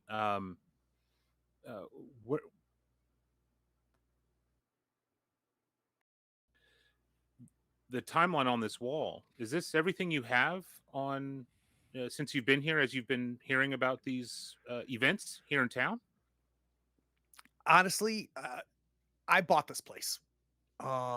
So that whole mural thing up there is behind the glass. That was there when I bought the place. And I kind of like tried to like it was all about Deep Lake when I bought it. It wasn't even called the Dark Star Cafe. It was called the Deep Lake Cafes. And I didn't have the money to get that torn off, you know. And then over here, I've got this old like take a rough out of crime kind of thing here that Could I was actually there. could I interject there? Yeah. Just a small thing. As I was eating the jelly donut, at first it looked like black ichor. Then the door swings open with Gerard leaving, and I noticed that it's jelly in the like light reflection. And I actually look over to where Barker's stuff is, and it's not Barker's stuff. It's just the local high school mascot. It, uh, yeah, it just the more I thought about it, the less it made sense why this person walking in with a dog mask would change this woman's behavior while having a mask on there on the wall. So when we did the paint the scene question, that wasn't actually Officer Barker memorabilia. You just kind of flashed and saw that for a moment, but it's That's actually what the I saw. local. What's the Deep A Lake late mascot? reveal. The Deep Lake cuttlefish. So we look and we see like a banner, you know, proud supporters of the Deep Lake Cuttlefishes there in the corner. But he explains to you, Richard, like he's been trying to retheme the place because he loves old 80s or old like 40s and 50s sci-fi stuff. But he hasn't been able to remove that. So he's like, nah, I sorry. Who'd you buy it from? Who's the previous owner? Trying to remember. God, it's been years. It was a woman, Ginger Watley. Yeah, Ginger Watley. That's who I bought it from. Does that last name ring a bell as players, guys? Do we have Yeah, another Watley? Phineas Watley, the founder of TV Phineas. Odyssey. Yeah. Dave, by chance, was there anything else left here? You know, I was born and raised in this town. I came back, and we're kind of looking at the history of the area, and there's a lot of information that's here right in front of us. Did they happen to leave anything behind? I mean, there's an old box of stuff in the back. You want to go back there with me? Richard's good with boxes, so let's do this. All right, so let's go ahead and do a meddling move with reason, and I'm going to give you a +2 to this because of the critical success that you had on the roll. So that'll be your extra benefit. He's your buddy. Okay. What's the you said presence With reason. Reason. Okay, so reason. Oh, it didn't do it. Well, I guess you just +2 it. I didn't put the modifier. So that'll put you at a 10. That's fine. That'll put you at a 10. So he takes you back there to a box, and there we find actual Officer Barker memorabilia in this box. And it's a lot of like drawings and illustrations, stuff similar to what you saw back in Gibson's house, right? But this is stuff that would have been published and released. So flyers, magazine articles about how, you know, this huge success of this Officer Barker campaign. And there's a small EP. For those of you that were born in the aughts, an EP was a small record. So imagine a big record, but this is a small record. There's an EP, and on the EP, it says Rough Stuff with Officer Barker's face on it. So I mean, it's all this stuff about there. Apparently, there was like a whole campaign with this dog and whatnot. I don't know why this Ginger Watley lady saved this stuff, but it's been here in this box, and I don't know. I was thinking maybe like I could sell it someday, like it'd be worth something. Dave, can I buy this off you? I'm a huge fan of Oh, do you think this is valuable? well, I'm a fan of the Officer Barker stuff myself, Oh, and is there a lot of people that like Officer Barker stuff? not really. It's kind of unique. And most of us are really broke and live with our parents. So I've tried to resell stuff. It doesn't work, but this is where Craig forces me to roll again. I'm going to fail it, but yeah, it's I just didn't realize this stuff could be of value to anybody. He's like pulling the box away from you now and kind of like bringing it closer to him.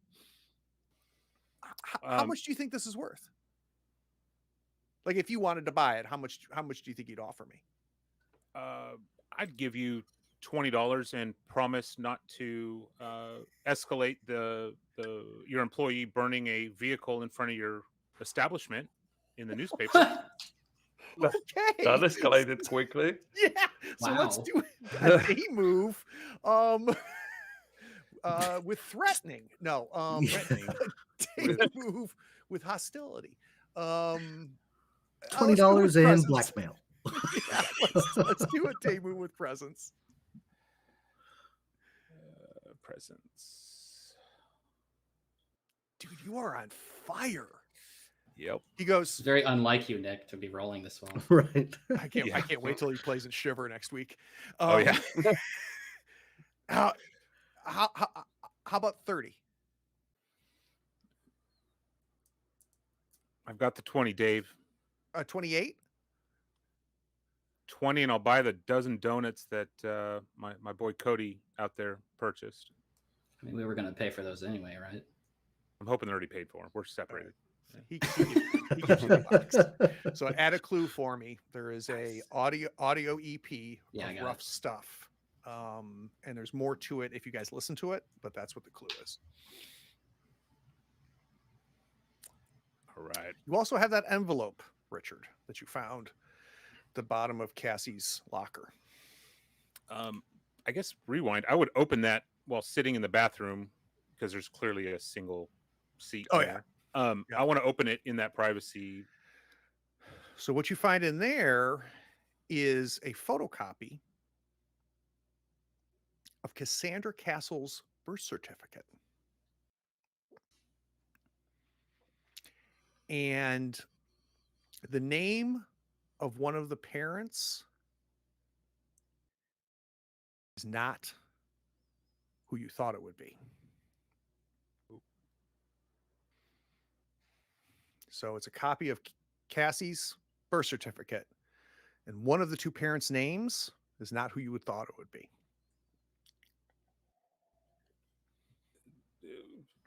Can I have the name? I'm dying to know. No, that's We're you'll gonna use pick that when when you they answer need the it. question, right? Oh, gotcha. Yep. I'm connect the dot. Okay. It could be your name, maybe, if you want to. That'd be weird. Oh, It would. it's Learguard. Joke's on you, there were no Lear guards at this time. All right. I guess where is everybody? I'm outside, and before I come back in, I'm peeking in the dumpster, just in case I find anything. I don't know if I don't know if a meddling move to try to find something is relevant, but I do see like an oven mitt discarded from like the kitchen of the cafe that's been like cut, one like near the finger, and a pair of bloody scissors there, and it's like a black oven mitt. Like a black oven mitt. Because I've fallen in there. You gotta be careful. Yeah, I thought you went back inside. Yeah, I'll be careful. Just taking a look around. So do you have a cigarette? No, it's a nasty habit. Okay, I'm gonna go back inside. Okay. Cody, you're there with your donuts, your super tasty jelly donut. Right. And I keep trying to offer some to Mike. Are you sure? These are delicious. Okay, I will try one if you say they're delicious. I might as well. By the way, and as I'm eating the donut and it's super tasty, and it's like talking while eating. By the way, maybe we should like while the guys are talking here, maybe we should look into, if something weird happened on the scorch mark area. Like, do you have your bleepy thingy? Like, we should take it. That thing has My- so many You know, names. Yeah. yeah. Love it. Cody's like, Mouthful of "It's donut Taco dough. My bleepy thingy. Yeah, and I'm like almost offended. I'm getting a napkin. I'm wiping my hands. Bleepy thingy. I start walking out the door immediately, in anticipation of using said bleepy thingy. Yeah. You guys go out to Bleepy the part of the thingy. parking lot where Cassie's car was set afire by Winnie. You start poking around. Vasil, let's do a meddling move. Let's do it with reason, but add a +1 because you've got Cody there kind of poking around with you. Well, let's see. I will double check if I have no advantage. Okay, normal. Meddling move, reason. And I didn't do +1, but we might as well do a So 10. that Which, you attack, right? So you don't have the yeah. and but it's a straight up success. You're looking at, you can see like literally the outline of the car. You can see where the rubber tires had melted from being set afire. And you're kind of kicking around and you kick aside some of the like remnant ash that's around there. And you see something written in chalk under the ash. It says Cassie is next. So let's add that clue. In chalk, where the car was burned, are the words Cassie is next. So, Cody, do you think we should tell her or do we keep it to ourselves? Like, do I leave it here? Like, or do I put the ash back? I think Hanscom sucks at his job. How did he not find this? They got one police Do we- officer in this town. I'd say walking up. Yeah, I said it very loud, like louder than I should have. Well, I'm not surprised about that, but considering I just okay, guess he's next. I will just with my shoe like cover it back up somehow so it's not completely obvious that we know that this writing is there and we didn't tell anyone in case we decide not to tell anyone. Just to be on the safe side. So let's have the four of you back out in the parking lot now, right? So Mike and Cody were already out there. We heard Gerard step out. Richard, you end up joining them. Anything else we want to do here at the cafe? Milked it for all the jelly it has. I mean, we could compare handwriting again, right? Because here we have a new note. Yeah. We could see if that compares to like maybe the thank you written on the check that she might have written on there. So the letters don't look familiar, and they're very like crude block letters. The Cassie is Okay. next, all in capital letters in kind of a squared off block letters. So it doesn't match any type of writing you've seen so far. Okay. It's Fred Durst again. Not Robert Durst, Fred Durst. Oh boy. I Yeah, I have a think I've weird- gotten my fill here. Donuts and information. I got a weird idea, but we can wait till we're back at the house to talk about it. Well, let's move to the dusk phase. So give me an idea of what you guys are going to want to do in the night phase. Look through the house, see if there's a turntable, right? Because we got this new Yeah. record. So listen, if not, listen to the plan EP. for a record shop that maybe we could head to the following day. I think without a question, Mike brought a LP record player. Or a gadget that could that plugs into the USB and can turn the EP into the MP3, something like that. Okay. Hot All right, so wiring. one, we're going to listen to Rough Stuff. And that's RUFF, by the way. Rough Stuff. I assumed that. What else would we want to do? I mean, there's tapes. Like, who are we gonna kid Yeah, ourselves? yeah. Definitely watching a tape. Yeah. Richard needs to call Cassie immediately when we Mm. get to the house phone, especially after finding the birth certificate and then also the Your next chalk, note. your next note. Yeah. Okay, so you're gonna call Cassie. Yeah. What else? Anything else? You guys, That the sorry. I'm just call me crazy, but I'm wondering if Dennis isn't summoning Officer Barker. I'm wondering if Dennis is Officer Barker. Because we've got silver dog collars, we've got silver handcuffs, we've got paw prints. I showed them the prints before we left. The human prints turning into dog prints. Like I know this is like weird and werewolves aren't real, but I don't know. There's some kind of weird transformation and thing happening here. Could we confirm it? Like, can we throw him a bone, and if he gets it real fast, that it's him? Okay, all right. Come on. I'll blow a dog whistle near him and see if he kind of. Okay, forget it. Yeah, if he twitches. I'm pouting. I'm going to my room and pouting.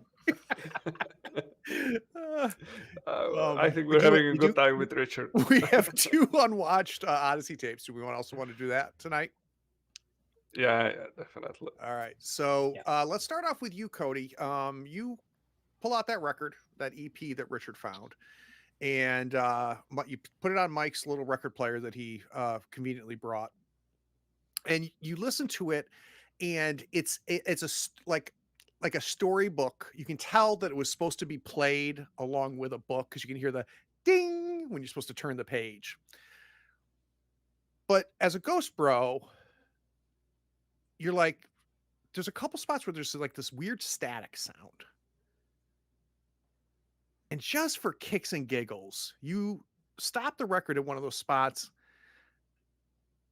And like the DJ you are, you start to wind it backwards at one of those spots. And as you wind it backwards, you can hear a very deep, gruff voice relating the address to the castle house. So that's the full clue, which is the EP called Rough Stuff. When played backwards, it gives you the address to the castle home. Speaking of castle, Richard, you get to the house, immediately pick up the phone, and you dial Cassandra. Hello? It's Otis. Hi, Mr. Castle. March. Mr. March. Sorry, I know. Mr. Castle's no mas. Yeah. Play me backwards in a second, so I can repeat it differently. I'm sorry to bother you this late. Is Cassie available by chance? Who is this? This is Richard. Me and my friends met you earlier, and I'm not with my friends right now. It's just me. I apologize for the interaction earlier, but what are your intentions with my daughter? Nothing. No intentions, sir. I'm just an old friend.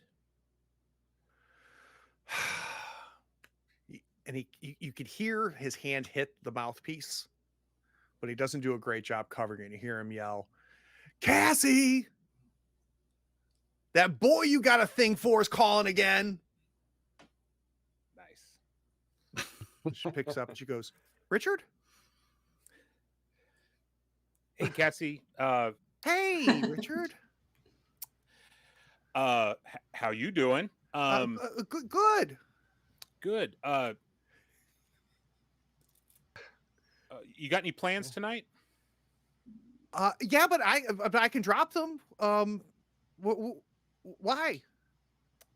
Uh, I have some things to update you on the conversation we had at the diner yesterday, and I was wondering if you Oh, could swing by. oh, you don't want like to go out for dinner or something? We've got beer and cereal. Don't forget about the monster. Yeah, I got a donut. Yeah, now that I'm thinking about it, like my plans are pretty locked down. Can I just come by tomorrow morning, maybe? It's pretty serious, Cassie. Can I swing by, maybe pick you up, and we can have a quick chat? Yeah, that's fine.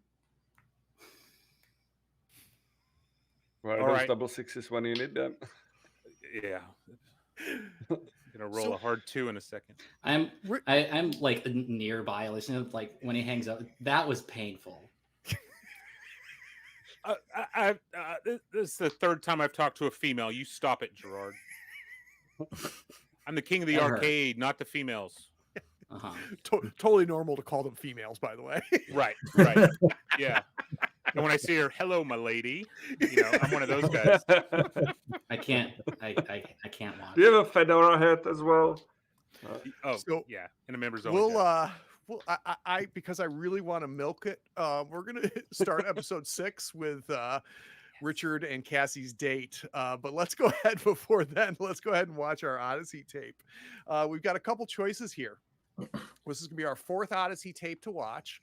We can watch either Neighborly Living, episode 22, or Blam, episode 3. Everybody, Blam! I love Blam. Who's the next one to pick the tape? Like I was last time. Who's next? We vote on Richard. it. Yeah, I think it's Cody's turn because he really didn't give a shit last I time. think so. Like, Yeah. I'm not voting. gonna- I just Come on, Cody. One of these has to trigger something in you. It's got to be Blam. you got to cut loose for once. Right. All right, so we are going to watch, and it's not called Blam. It's called Everybody. Blam. Right. Ah. So Cody takes Blam and puts it in the VCR. And this is, shockingly enough, an episode of Blam, which was an educational show for kids. It featured a rotating cast of blammers, they called themselves, who participate in like short book discussions, cooking demos, performances, and interviews, and things like that.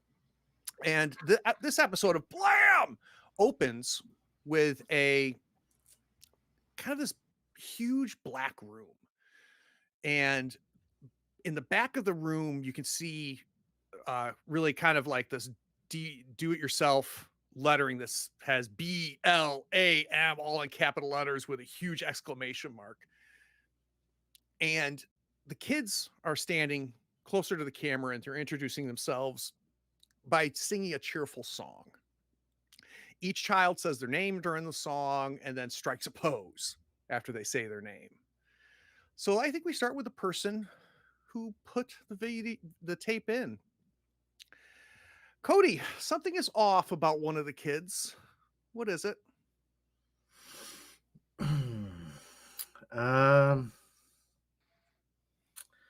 Let's say all the kids are dressed up as little chefs, except this one kid.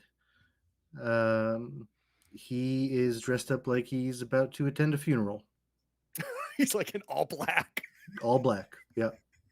Very serious, like all Adam's family, like So that kind of. What pose? Like all the other kids are like doing these fun poses as they say their name. What's this kid's name and what pose does he do? Yeah, let's stick with Adam as his name, and his arms are crossed, and he's got a pale grimace on his face. He's just I'm not Debbie. happy to be there. Right. Adam. Right. So, Richard, it's time for Blam Talk, where the Blammers discuss an audience question. Today's question is, are you ready for Blamorama?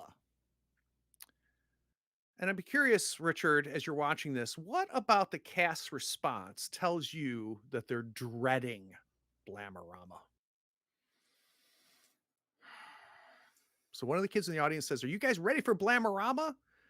And what do the kids in the cast say that makes you sure that they are dreading this, whatever this Blamorama is? As the camera goes to each of the kids, you could tell they've got this like weird like deer in a headlight thing, but they're staring off on the camera reading the lines, and it's there's no faking it. It's yes, the barrel race is going to be great, and it's just got that weird look. But I want to add one more touch to it, because the person asking the question, she's got the mic, mouth full of braces, and it looks just like Winnie, Just like Winnie from the Dark Ooh. Star. What do you think that a bishop is? and it just, holy shit. So we then, after we get the response from the kids, and they've got that deer in the headlight, like prisoner ransom note aspect to them as they read off their lines, we find out that today's Blam game is hot potato, and a shrill rhythmic beep comes from somewhere off camera. It speeds up as the kids pass this ball as quickly as they can. And as they continue to pass it, as the beeping gets faster and faster, all of them are getting visibly more and more terrified. The beeping reaches a crescendo and then stops. Mike, what happened to the Blammer that was stuck holding the ball?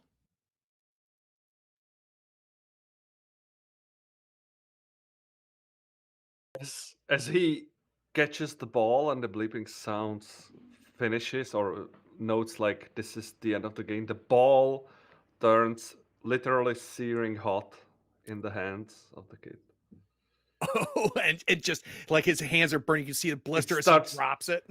It starts glowing from the hotness, and exactly as you described. Oh, God. So the final segment of this episode is Blam Lab. 2 kids in a lab coat hold beakers filled with dark, sludgy liquid. Maybe ichor-like? They bring the beakers to their lips in unison and drink until nothing but a slick residue is left. A third child walks into the frame holding a bin of labware overflowing with even more liquid. The camera drifts off to the side before abruptly cutting out. And as it drifts to the side, off the set, to the side of the set, right before it cuts out, Gerard, we can see what the source of the liquid is. What is the source of this liquid that these kids are being forced to drink?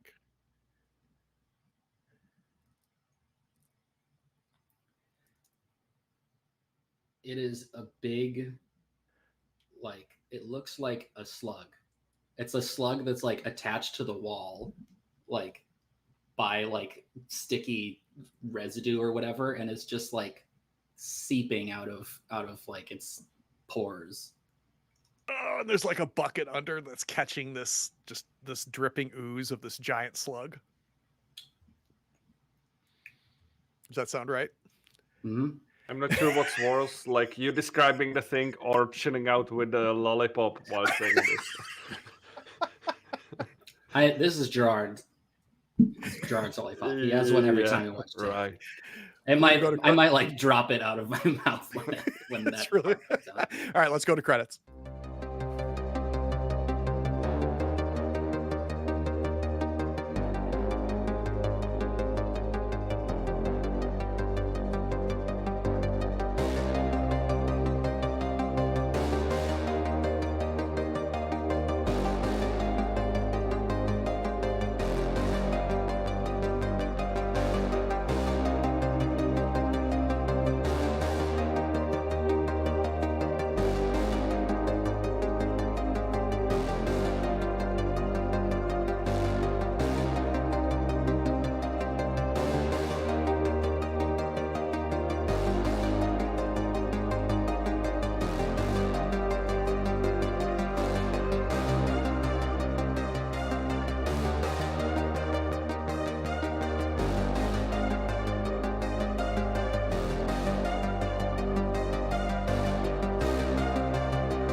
kind of bummed we're not playing again for like a month.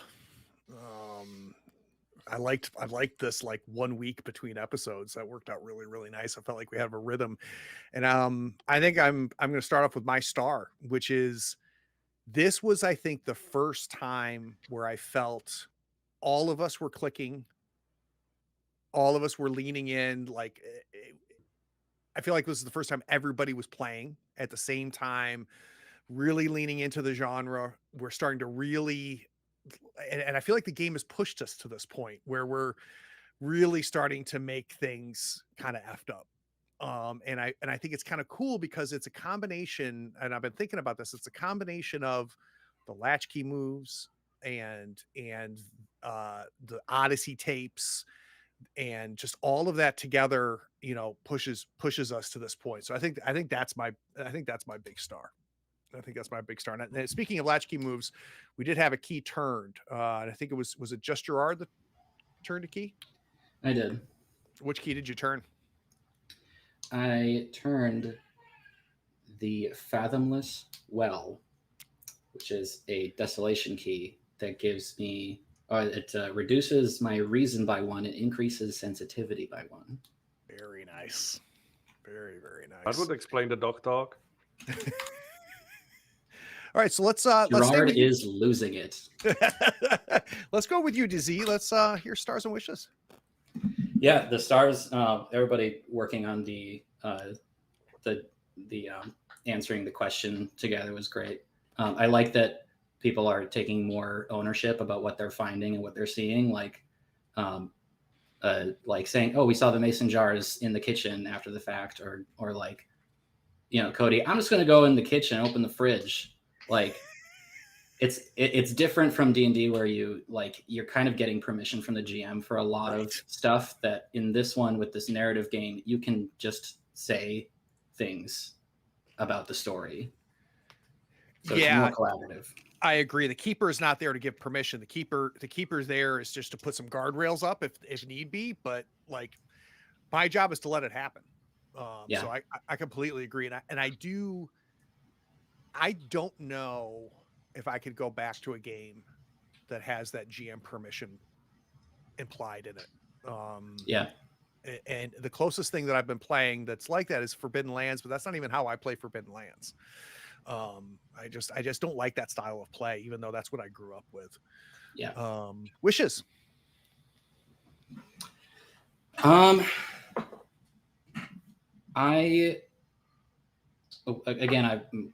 focusing a wish on myself. I'd like to start doing the signal from the other side the other way and putting things from reality into the tape versus taking things from because like you can do it the way that I've been doing it where you find something in real life from the tape. You have the whole session to do that. Like you can slot that in whenever. To do it the other way, you really have to think quickly on your feet during this. And Richard, again, was a great example of doing that with adding the touch about Winnie. So I'd like to start doing a better job of that. All right. And speaking of Dawn questions, did we mark any? Yeah. Does answering the question count as resolving a mystery? Yeah. Yep. That's answering your question. Yep. Get a signal with the oven mitt. It's like the cat puppet. Deliver a chilling monologue. I tried to start the day with that, with the actually acknowledging what's going on. Love that. And cut loose for once was my last one. And I was interpreting this differently than like, you know, like having fun cutting loose. I was trying to go for more of a like Gerard stops holding back as much with like trying to intimidate Dennis and like I'm going to stop like tiptoeing around this. I just want to get some shit done right now. So if that qualifies, you're not on a leash anymore, right? Yeah. It does. I definitely got the vibe that Gerard has moved into a different gear and that, you know, especially with you turning that key, we're starting to see, you can only watch and see and learn so much of this stuff before it starts messing with you. So I believe all of it. So that's 4 XP. Is that going to give you an advancement? Yeah. All right. We'll cover that in episode 6. Voslev, stars and wishes. Well, I'm going to follow up on with the star with DC because what he mentioned, that he, let's say, that Gerard's approach changed. I like it was not that it was not subtle. It was immediately. I think each one of us was like, "What's happening there?" And that's a good thing. That's a good thing when things are subtle, they can be easy to miss, and maybe the character slowly transitions. But like when you have this, maybe one might say maybe too much in your face, but I believe it really works when you're playing RPG tabletop games, because it really it woke everyone up. Oh, there's something strange happening, and even the fact that we realized that this is not how Gerard would do things, and everybody at the table knows that. So I think for me that was a real nice moment that you played the character well, and that everybody knows that something is changing. That's a good feedback on how you play. Yeah, and sometimes we can be too clever for our own good, and we try to be subtle, and nobody realizes what's happening. So I couldn't agree more. It definitely was something that everybody noticed, which is a tribute to how DZ has been playing Gerard up to this point, and then the decision he made at this point. And I also like the fact, DZ, that you have said you've kind of stepped back for a second as a player and go, what has Gerard been through for this past week, 2 weeks, or however long he's been here, between watching these effed up Odyssey tapes and seeing a ghost in Escondido Street, and all of these clues, like all this Officer Barker stuff, we're playing it within the game. But when you step back for a second, we're talking about a kid killing his entire family, right? And now like shit is gone freaking sideways, and there's no question that we would start to see some of you break. And I like the fact that it seems like Gerard is the first one to start to teeter on that. How about wishes, Vasil? Yeah, just to add, go ahead, that this is another thing that was mechanically driven from the game too, because my whole impetus for this was I wanted to answer the question, the two complexity question early this episode, so that we could start making some more progress and not spend 2 full episodes on a simple question. So I'm like, I'm just going to pick somebody that I think did it, and then I'm going to make some shit up. But I couldn't think of a better way to get like that than just like going at him. Yeah, but here's what's cool, DZ, is that yes, you just said it's going to be Dennis, right? You get that in your head, it's going to be Dennis. But think about what we've created now that we've talked through the clues. Yeah, right? So great. you may have pulled Dennis out of your butt, but it makes sense now after this discussion. I think that's one of the neat things that happens in this game, and it happens in Brindlewood Bay too. We build the fiction as we prepare to make the answer a question roll, right? Yeah. And now, like, I don't know, it's hard for me to explain. I did not think this would work when I first read Brindlewood Bay, and then and then this. So it's like, this is kind of a nifty thing, but I don't think it's going to do what it does exactly what it does, which is we don't know the answers, and we're discovering the answers together, the same way as if we were watching this as a TV show, which I think is pretty damn cool. Yeah. Wishes, Vaslav. I still would like that we would be under some kind of pressure for a scene or two. Like last time I mentioned, like we could be ghost hunting, but it doesn't need to be necessarily a ghost. But I like the idea, if we lose, that the entity representing the Officer Barker would go after us. That sounded exciting. So even though from player's perspective, it makes sense that we turn the key, it would be nice to have a little bit of stress or action in this sense. Well, totally agree. I still have my after credits scene, so it's very interesting that you said that. How convenient. I'm like, did I share my notes? Nick, stars and wishes. Star for me, Kyle getting Cody. We saw so many things about Cody and starting to I mean, our players don't know it, I don't think, yet, but that he's starting to see some of these things that are getting weird, which explains, he turned the key last session or session prior, and it's awesome that I saw a lot of progress in the character being conveyed to the player. So I love that aspect of it, and I thought Kyle did a great job with that. Yeah, and we're seeing Cody go through the same transformation Gerard is going through, but it's super internal right now, right? So Cody's kind of keeping this to himself, but it sounds like Cody's not in a great place. Yep. And how about wishes? We're having fun. Wishes. I'm looking forward, or I'm wanting more big guy, big overarching story info. Like I'm dying to know more about this weird. As a player, I want to know more about this guy narrating. It's just that's what really ramped it up to 11 for The me. big man. The big, Big man. Yep. So that's what I'm looking Well, at. and you guys are learning more and more about the timeline and the events that have happened, and now we've gone all the way back to the founding of TV Odyssey, Yeah, and understanding that's interesting. who owned it and started it. That Watley, Phineas Watley. Absolutely. Last but not least, Kyle, stars and wishes, sir. I think everyone honestly was a star this time around. Everyone had their own scene. Nick with the cafe owner, that whole interaction, the bathroom stuff. I got a real big kick out of that. DZ, I think, had two strong scenes with the opening of just feeling super down and uncertain, and then seeing him kind of weaponize that into the Dennis interactions, I thought was really great. Vaslav, your werewolf moment and mocking Gerard, I thought was so good because So of the good. nature of the game. Because like we've seen ghosts, right? But it's still human nature to doubt things like werewolves. Like, no, that's Yeah. ridiculous. Yeah. But we've seen a child ghost. We've seen all this other horrible supernatural stuff. And here you are mocking someone on like something that could very well be real in this world. And I So love good. that. That felt so grounded. Yeah. So yeah, everyone brought gold to the table, I'd say, this time I around. agree. Yeah, this was a really good session. Really good session. How about wishes, Kyle? What are you wishing for?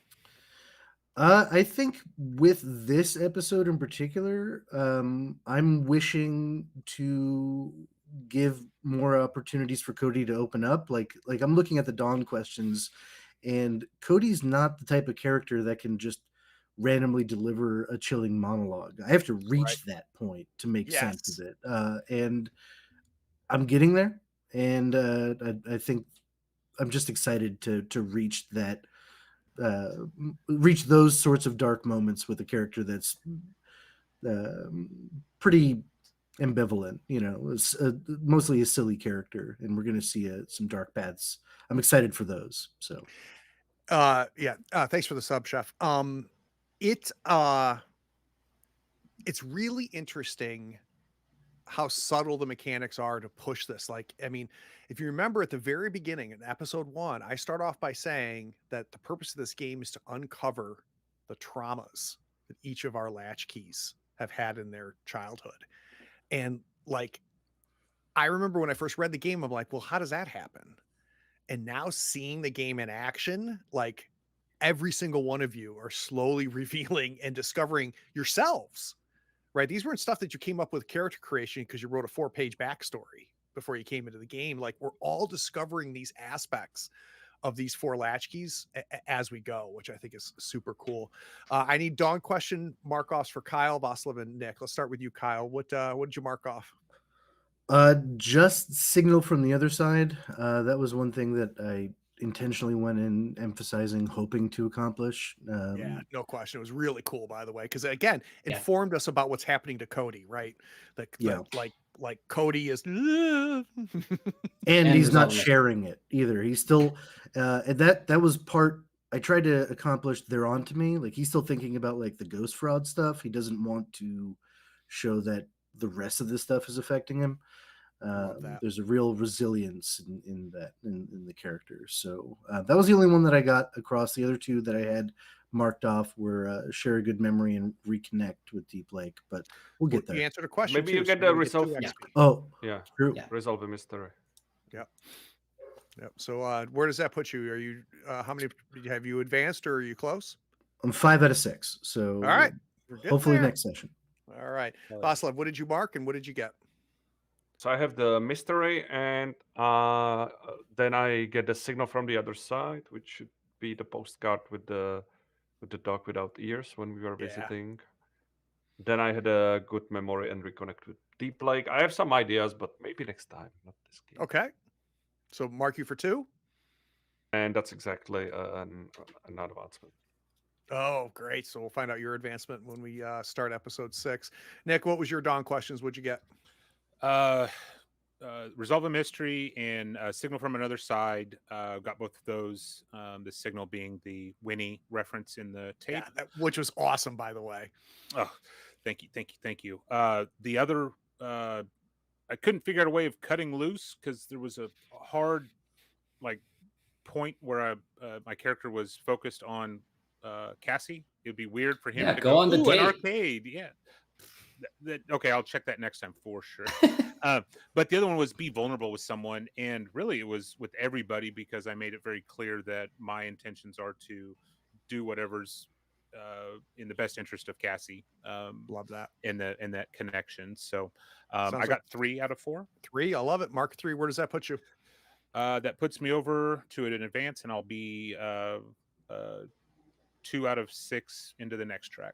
Damn, very nice. All right, so we got a bunch of advancements to cover when we start episode 6. Like I said, that's going to be I think what January 20th we decided I think is our next episode. So mark your calendars. Plus you can follow on social media and blah blah blah.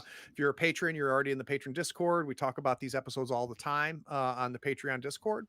Coming up is Christmas.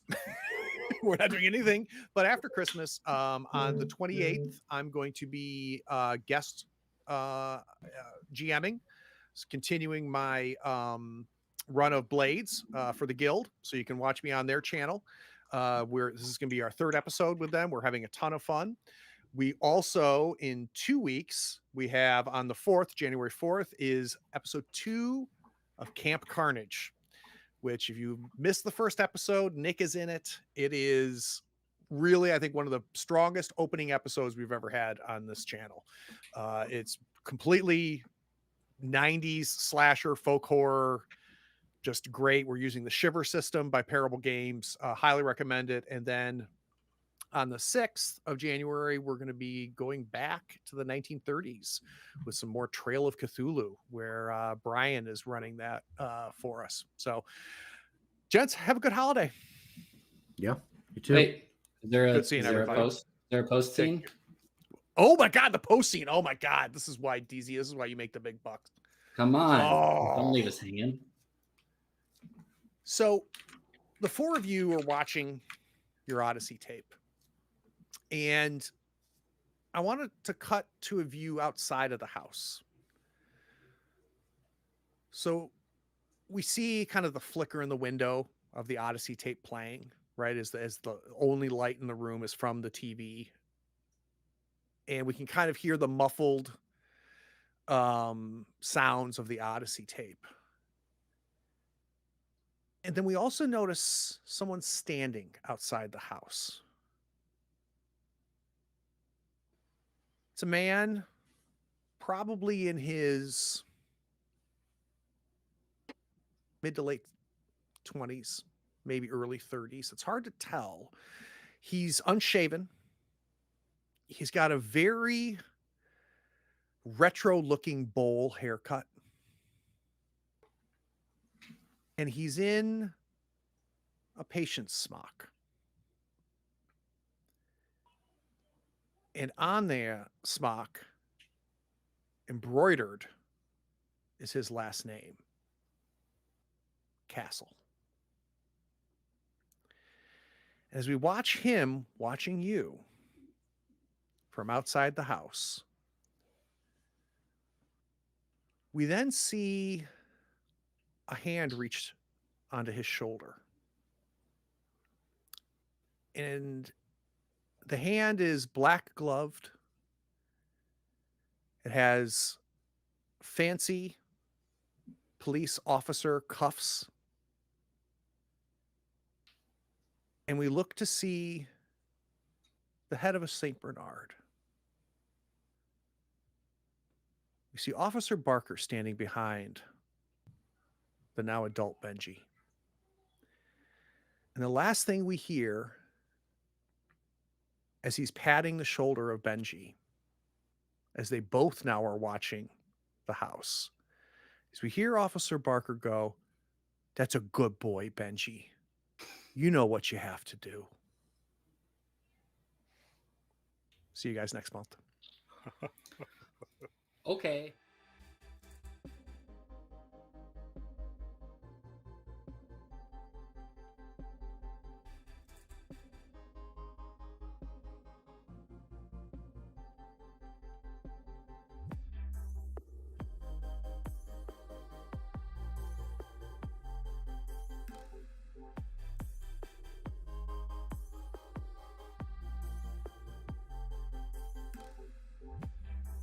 Howdy, friends. Thank you for watching. All our content is archived and organized in playlists on the Third Floor Wars YouTube channel. Check it out. And if you could like, follow, subscribe, and even set your notifications to this channel on YouTube and Twitch, we'd appreciate it, and it'll make sure that you catch all of our content. I talk with creators, designers, and experts across the gaming landscape in every episode of our podcast, Tabletop Talk. Open up your favorite podcatcher and search for Tabletop Talk from Third Floor Wars. Support your creators. They make the content you love, and it's your support that makes it happen. If you want to help us, go to Third Floor Wars on patreon.com, and you can help us for as little as $1 a month. Thanks again. We'll see you next time. Take care.